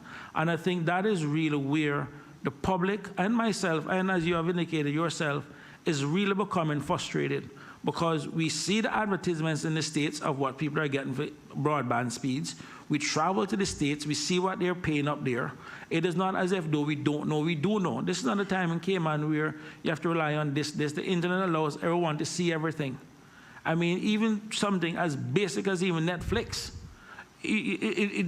as much as they do, we still even have a problem downloading some movies here in terms of the buffering and everything else for what it is that we're paying for. You know, and when you start getting to the details, they start talking about contented versus non-contented and all that kind of stuff. We're still not getting value for money. And ultimately, this is where I think we need to move to the point of what needs to be done. And as I said before, I am not interested in what happened in 2017, 2018, or 2019, other than the lessons learned from it in terms of what is it we can do forward. And that is really what I am open, as I said before, to get from this session. But I cannot have telecoms companies in this country with very little investment in infrastructure, still making the money that they're making, and at the same time paying what we're paying for with old type on networks that have already been paid for to some extent. And it's the same thing again too with CUC. I can tell anyone, and without fear of contradiction, CUC, if you look at their numbers, you look at the EBITDA, the computer industry, their peers and everything, is an efficiently run company. The fundamental problem in CUC is the fuel factor on their bill. That is where the problem is. And when you do have invoice, when you have fuel coming into this country, and the government can't even tell you the value of the fuel and how much it is that Rubis or Sol pays for the fuel, is a problem in this country, because it is charged on volume as opposed to value. We still don't know. We can only make a guesstimate and an estimate. And I'm telling you, we are overpaying for fuel in this country. So as the fuel arrives, we don't know what it is we're getting for it. And these are the kind of things that we expect OFREG to put in place or suggest, and maybe it has been done and Cabinet is sitting on it, then that's a different story for us to deal with at a political level. But we can't be having things coming into this country that customs can't even tell you what the value is or what who's paid, because I can tell you they buy fuel from companies that they own, so you never get to see the true value of what it is that they're paying for. And I can tell you, when I do compare even CUC prices, some years CUC average price is higher than retail prices in the States, even when you convert from US gallons to imperial gallons. It is higher than retail prices in the States, and there is no way you can be buying fuel on the wholesale market and paying what we're paying. And those are the kind of things that need to be stopped. And until those things are addressed, we're going to be going on this merry-go-round. Mr. Chairman, just one quick answer to what was raised by the former speaker, the last speaker. I would like very much, Mr. Chairman, if this list that I have here, if you could circulate it to members. The member just raised the question of the undersea cable, the Maya cable, And if he reads the list of things here, he'll see the progress that is being made right now on getting a brand new system in place. So it's important. We have all of the accomplishments here. It will satisfy you all. Rather than saying you want to know where we're going, read this, and you will know where we're going. Mr. Chairman, I have to bring a point of order. And I almost regret giving way to the member from Bordentown West. It is not the role of the Public Accounts Committee to give long preambles or otherwise what may be considered political statements to take side swipes casually at the government of the day. But it is to ask questions relative to government spending. Questions being the key word here, Mr. Chairman. And Mr. Austin, time is running out on us. We're not managing our time I agree, properly. but we are all guilty of our preambles, right? And I don't want to change the environment in which we operate, because I think it is up to each individual member to set the stage and the context of his question. Okay, Thank you very much. Respectfully, I just wanted to continue the questions that I'd started. But since the witness opened the door to the questions included in the member from Bordentown West's observations, the prices on CUC when fuel is down, the prices at the pumps when markets are down to zero.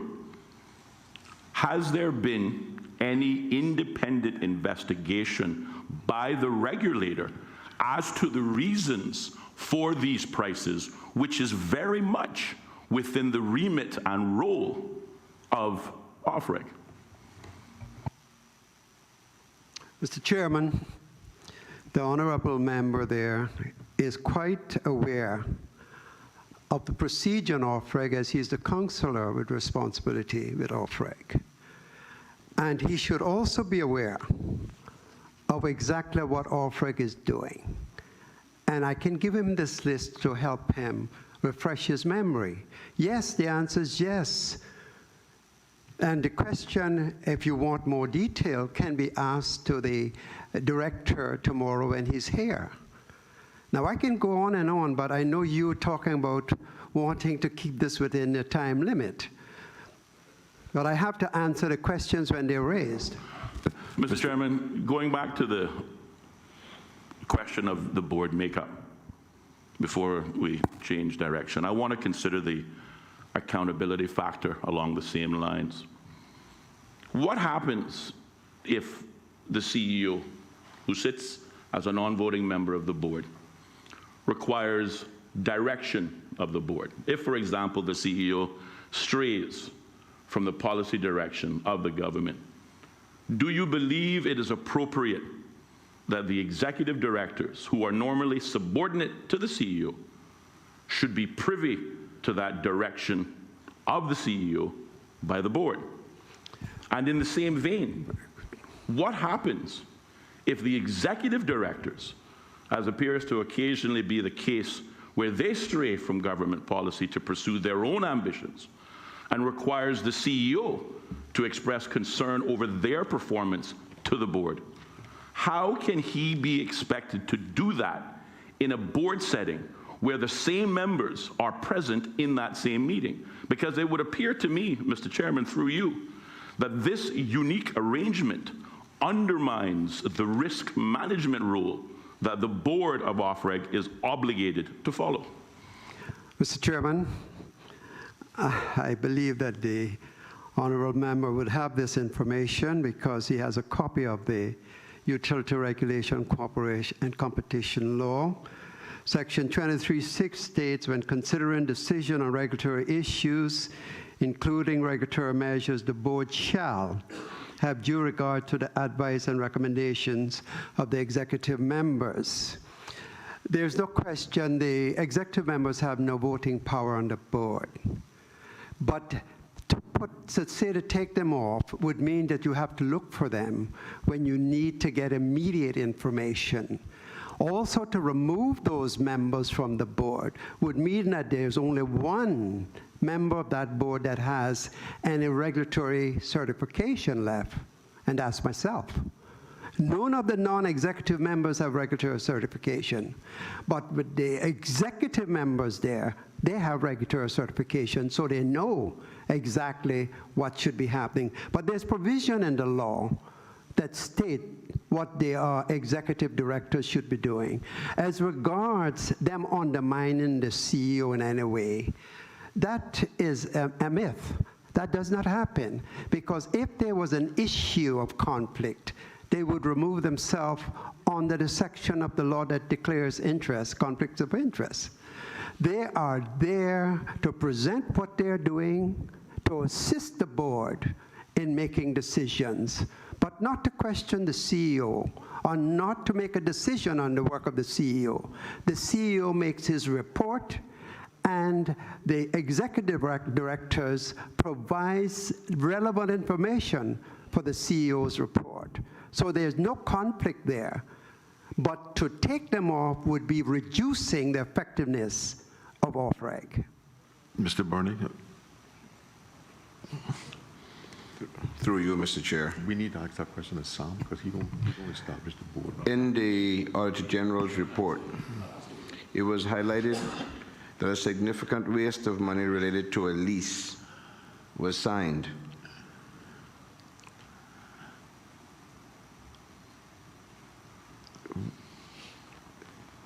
I'm trying to not to do a preamble, the member from Prospect don't want us to preamble, so I'm trying to cut this as close as possible.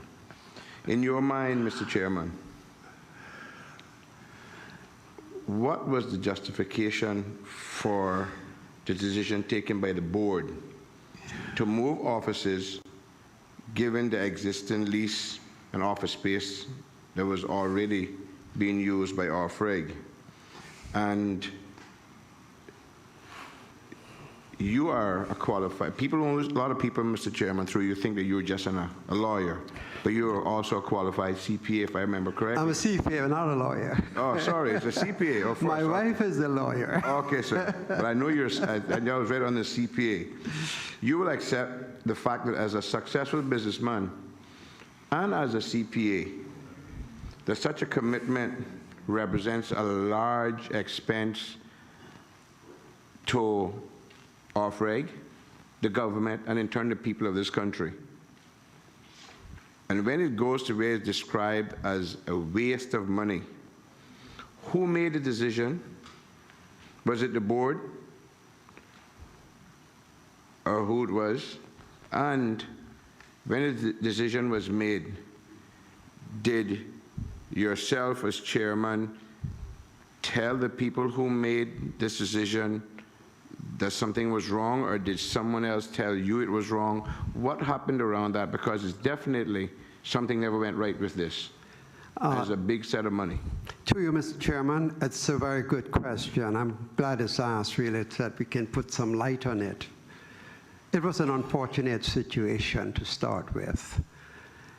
The people that come to OFREG, even the auditors, they will tell you that we are like sardines in a little office that we're in now.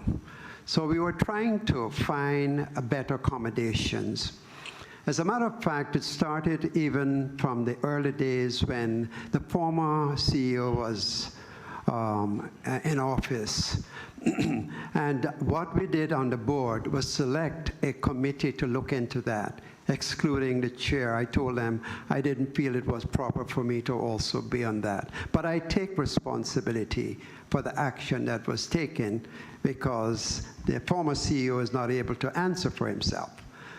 The reason why it was allowed to go on for the period that it did was mainly because of certain promises we were relying on to get assistance with the financing, which never came about. I don't want to go into the details of that, but that was the main reason. When it got to the point where we realized that we were just paying out money and that funding that we expected wouldn't be coming in, we decided to cut off the agreement with the Smith Road people. It took a long time because they then sued us for breach of contract. it took a long time for us to be able to get a settlement on that. And that is really, in brief, what happened. We were depending on some financing to assist us, and that didn't come through. So during that period of depending on that, we spent quite a bit of money with the Smith Road people. But from the beginning, some of us, and I will say this here, wanted to cut it short much earlier. But when we considered that it was even an open-ended sort of a contract, it was difficult to cut it off any earlier. And as a result, we had to pay a premium to get out of the contract. But we decided to cut the contract. Okay. That is a fact, Mr. Chairman. Mr. Chairman, what exactly is the policy and benefits package at OFREG regarding post-retirement benefits for employees? You're asking some very good questions. Right now, we have about 4 people in our office, and I don't want to call the names, 4 people that we feel that might be eligible. But we also have to comply with post-retirement health benefits with what is happening in the civil service.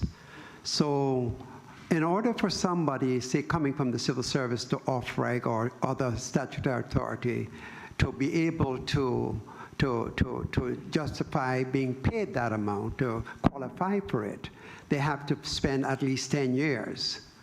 And some of the officers we have now, and I'm sure that the General's office will be looking closely into this, have spent less than the 10 years, but they have also applied for this post-retirement benefits.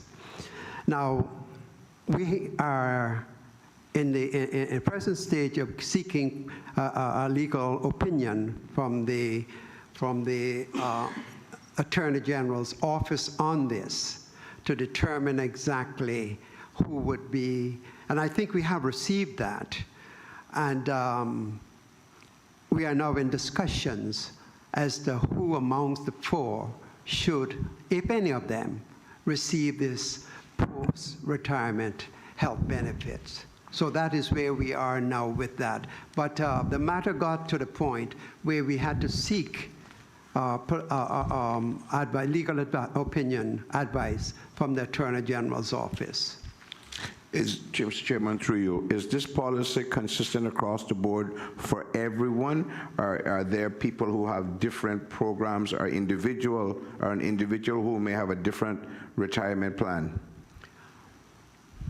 This policy is still in the making because we want to have it enshrined within our HR manual. The HR manual for OFREG has not yet been fully completed. We had an approval of a document that did not contain most of the requests from the executive side. So it was transferred to the portfolio of the civil service for them to have a look at the document before it's put into effect. But as regards the 4, 2 of the people are rather young and come some distance away from retirement.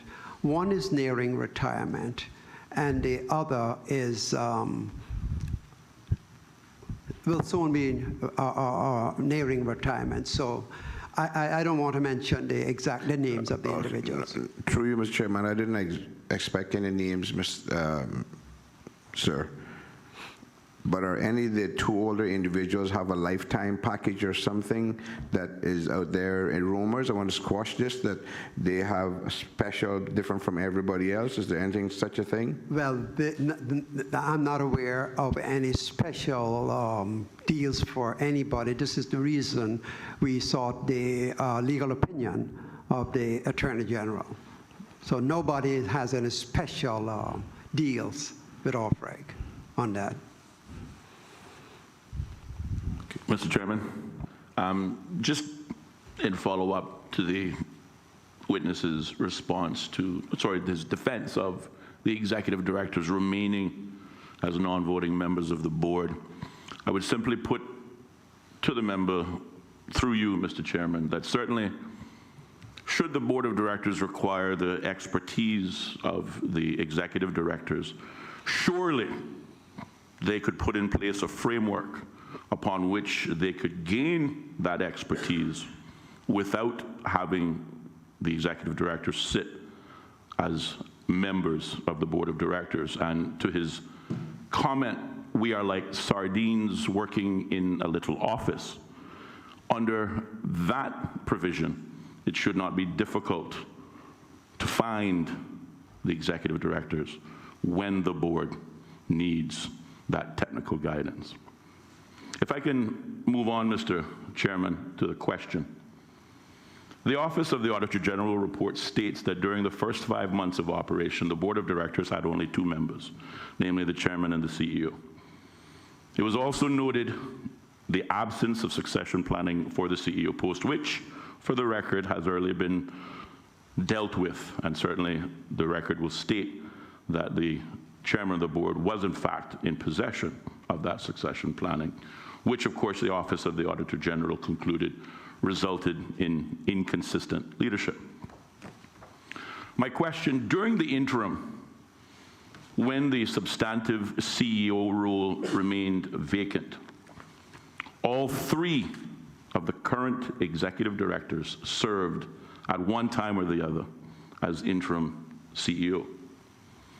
I therefore wonder if the chairman believes, Mr. Chairman, through you, or if he can share his opinion, that in the generally accepted circumstances where Caymanians are asked to train their otherwise foreign replacements, is there any room to expect, or is there any evidence to support the possibility that the current executive directors could undermine the work, role, and responsibilities of the present CEO simply on the basis that they believe the post of CEO should in fact be theirs in the first place?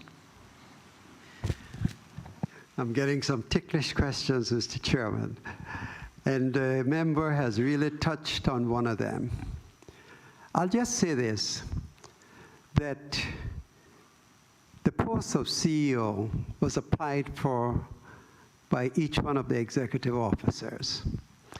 And you can, in your mind, decide what sort of atmosphere you might find for a while going on. But as far as I'm aware, the new CEO is doing a wonderful job. And he is trying very hard to work with all members of OFREG. There are, of course, some members, it's a human tendency, that if they applied for a position and somebody else got it, and they're working in the same area, they might feel a little resentment. But I believe that that is fast disappearing. It was there for a while. I will not be telling any untruths here in the House. It was there, and maybe some of it still exists. But I'll say on a whole, most of the executive directors and the whole senior management team work together very closely. So I think that OFREG is benefiting from the appointment of the new CEO.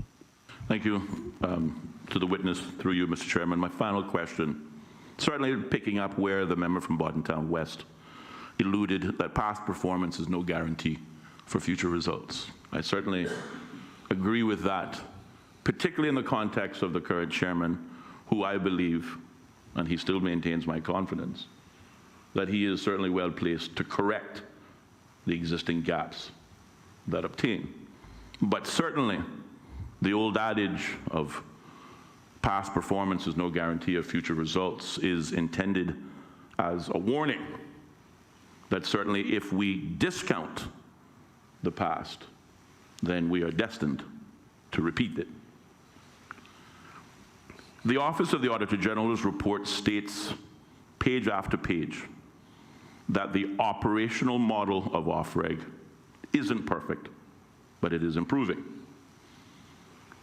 I will assert, as per my previous questions in terms of the makeup of the board, that the governance model isn't working or is in need of improvement.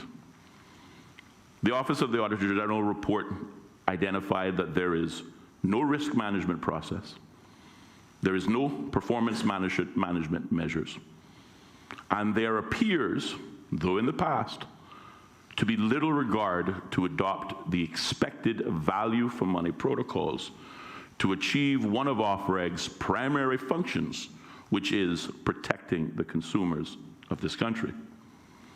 I wonder how, through you, Mr. Chairman, the chairman would respond to what appears to be a number of gaps in the functioning and overall governance model of OFREG, and how he, as a capable chairman, intends to redirect the attention of OFREG to filling these gaps, again, with the primary function of protecting the consumers of the Cayman Islands. Mr. Chairman, if I may,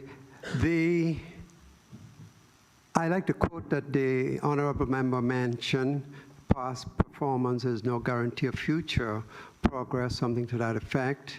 But I also like the quote that I often heard from my Mr. Hagbard of precious memory: a little learning is a dangerous thing. Drink deep or taste not the Pierian springs. And I would say that before we are critical, we try to exactly understand what is happening, what is going on in OFREG.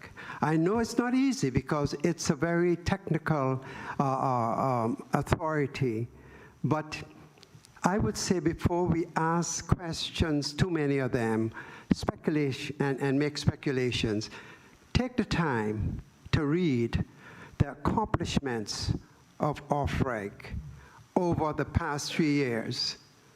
I know it's a little lengthy, 6 pages, but take the time to read it. Once you read that, it might satisfy a lot of misgivings. Now, it is true that some of us have been in positions in the past and benefit from that experience.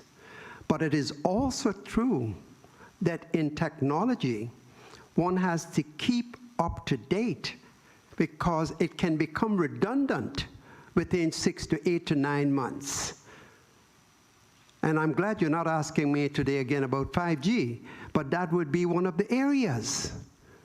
So to say that this should not happen because, or this should happen because something else might have happened in the past, or make the implication that we should go along with what is being recommended now, I think we can only inform our decisions on the knowledge that we have obtained, which would have been in the past.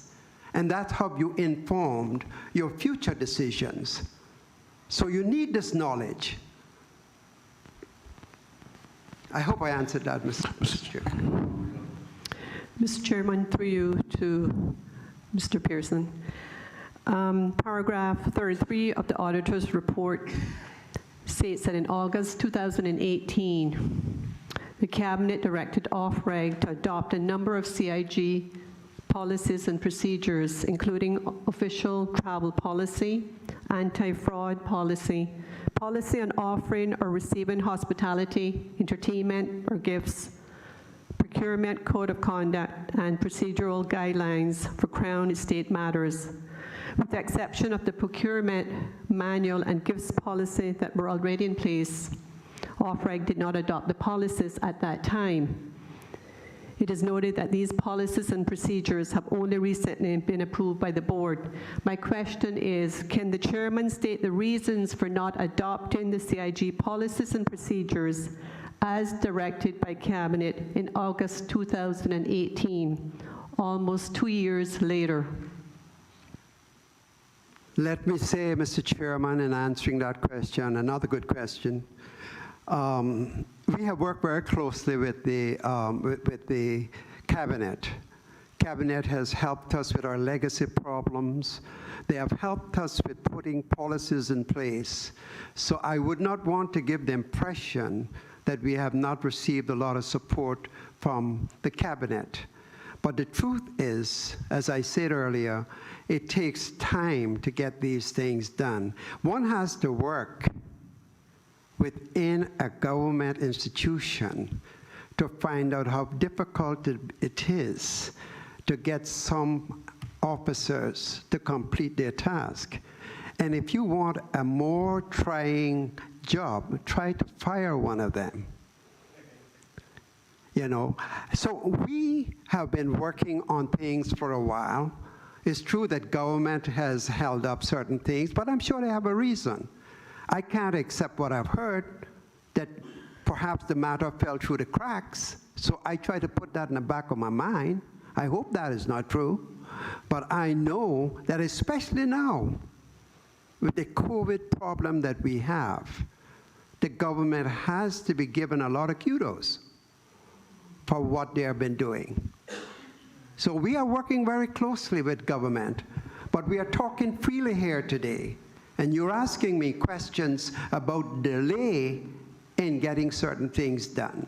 And I'm saying, yes, we have done certain things. For instance, the questions raised by the member for Bordentown West about the subsea cable. We are working very hard in trying to complete that right now, and it started from March 2017. But it shows you how long it takes, because we cannot make a decision at that level without receiving compliance from the Cabinet and their caucus, as it should be, because I've been there before. I would hate to know that one of the statutory authorities under me made a decision that would create expense for the government. So we work as closely as possible with the government in these matters. And as regards the question that was raised by the honorable member, yes, we have all the policies in place now. To the chagrin of some of the people involved, because they didn't like the idea of the travel policies and so on, but we had to insist that they comply with them, because it was costing a lot of money. So I thank you for that question. Thank you, Mr. Chairman. Oh, sorry. Through you, Mr. Chairman, to Mr. Pearson.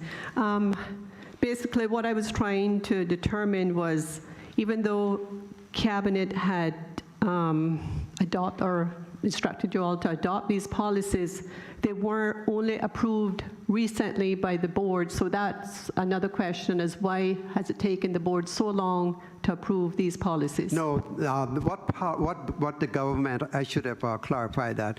What we were asked to approve was acted on, as the honorable member might want to check on. What we have done in addition to those to do with the gifts and so on policy, we have added another string of policies that's known to the OEG office, and they are now into effect. So we have at least 6 to 8 policies that have been approved, including those that were recommended by Cabinet earlier.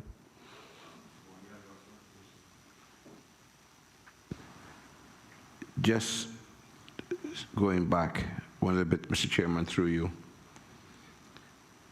You mentioned, and you have the paperwork for succession planning. That led me to this question. I need some clarity on, could you be specific? Who asked you to take over as CEO?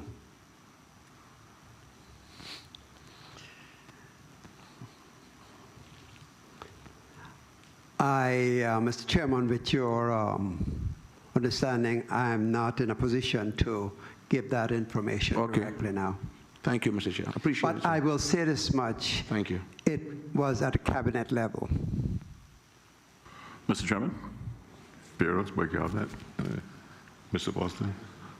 Just, I wasn't planning to, but the witness repeatedly encouraged this committee to read the 6 pages which outlines the performance accomplishments of off-reg over the last 3 years. I just want to again redirect his and this committee's attention to the purpose why we are here, and that is the Office of the Auditor General's report. If you are following along, paragraph 79, found on page 33, and I'll give the member time to find it, page 33, paragraph 79, states that the organizations are better focused on achieving results and outcomes and are better able to improve their performance when they have well-designed performance measures and targets and can take corrective actions as a result of effective monitoring and reporting. Paragraphs 80 to 85, which are contained starting on page 33 but then extend themselves to page 35, states that it was difficult to assess off-reg's performance because of poor performance measures and a lack of monitoring and reporting. The 5-year strategic plan did not specify any key performance indicators that would help measure success or demonstrate delivery of the strategic objectives. The 2018 annual plan included 14 key performance indicators, but these focused on a number of statutory and operational functions rather than on outcomes. The 2019 annual plan had an altogether different set of key performance indicators, making it impossible to measure performance over time. The 2019 KPIs were a set of actions rather than measures to demonstrate success or drive improvement. My question, therefore, Mr. Chairman, through you, is whilst the member gave testimony urging this committee to read the 6 pages of accomplishments of off-reg, how did the board oversee and get assurances about off-reg's performance, given the lack of performance measures, lack of monitoring, lack of reporting? Mr. Chairman, in answering that, I'd personally refer the honorable member to Exhibit 10 on page 34, which speaks to off-reg key performance indicators for 2018. I totally agree that we need improvement in this area. Thus, the reason I agree with recommendation 10, that off-reg should develop a set of key performance indicators that clearly link its strategic objectives, are comparable over time, and will drive improvement. And for the benefit of this PSC, I agree with much of the report. It's just those 2 areas, recommendation 3 and 4, that I have an issue with mainly. Thank you, Mr. Chairman. I have a few final questions, Dr. Pearson. You referred to the Utility Regulation and Competition Amendment Law 2018. Is there a particular reason why the funding that you fell short of in 2017 and 18 was not addressed in that legislation, in those amendments? That amendment, Mr. Chairman, was really to address the inconsistencies between the PAL and the URCL. We were anxious to get that done, and why it is of concern to me now is that it has not yet been put into effect. If, for instance, one of our the sectors we are dealing with brought a judicial review against us, we would be seen to have been operating from the initial stages in breach of the PAL. That's why there's a validation section of that law, which was assented to from 1st of August 2018, stating that all measures, and I'm paraphrasing, all measures taken up to that point would have been validated by this particular amendment law. Agreed. And the other curious and I believe I raised it at the time the amendments were tabled, but you took the appointment of the executive directors away from the board and gave it to the chief executive officer. The board is no longer responsible, well, whenever this comes into effect, right, for the appointment of the executive directors. But the law also retains the clause in the original law that says the executive directors and the chief fuel inspector under the day-to-day management of the chief executive officer shall be principal advisors to the board. I'm just curious to know why they are not the principal advisors to the chief executive officer and not to the board, because I think that may cause you some conflicts in terms of authority and reporting mechanisms. The executive directors work directly under the supervision of the chief executive officer. And within that are also senior members of the senior management team. So the executive directors can't override the chief executive officer. They work together and in agreement with policies. I'm not sure I'm answering directly the question, but that is how it works in the office. Even though the chief executive officers, the executive officers have their responsibilities, they must work together with the chief executive officer. Any other questions? Mr. Saunders. Thank you, Mr. Chairman, and it's not my question, but I just want to clarify something for the record. Earlier, the member for Prospect accused me of, I think, a point of order of making a swipe at the government. I don't want anyone inside here to believe that Chris Saunders or the member for Bordentown West don't know to make a proper swipe.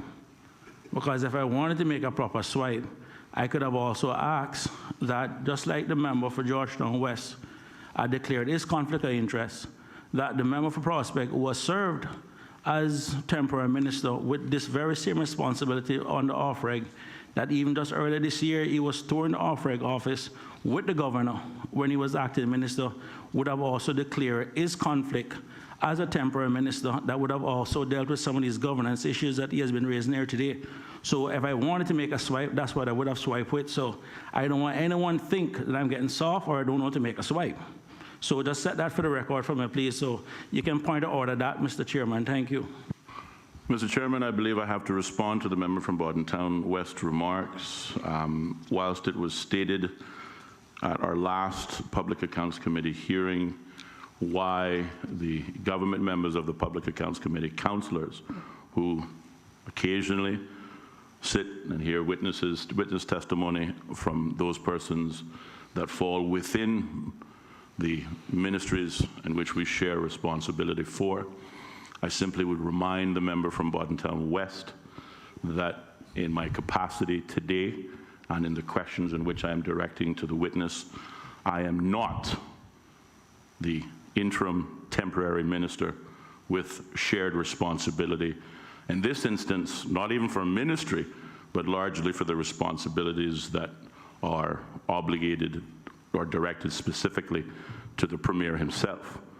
I am not in conflict today, as I do not occupy a decision-making, I do not have decision-making authority for the Premier or the ministry, and again, I am not acting in capacity as a temporary minister. So there is no swipe to be given. Mr. Chairman. Mr. Chairman, sorry. Earlier, the witness had mentioned about presentations to Cabinet and caucus, to which the member is a member of caucus, if the member serves the right.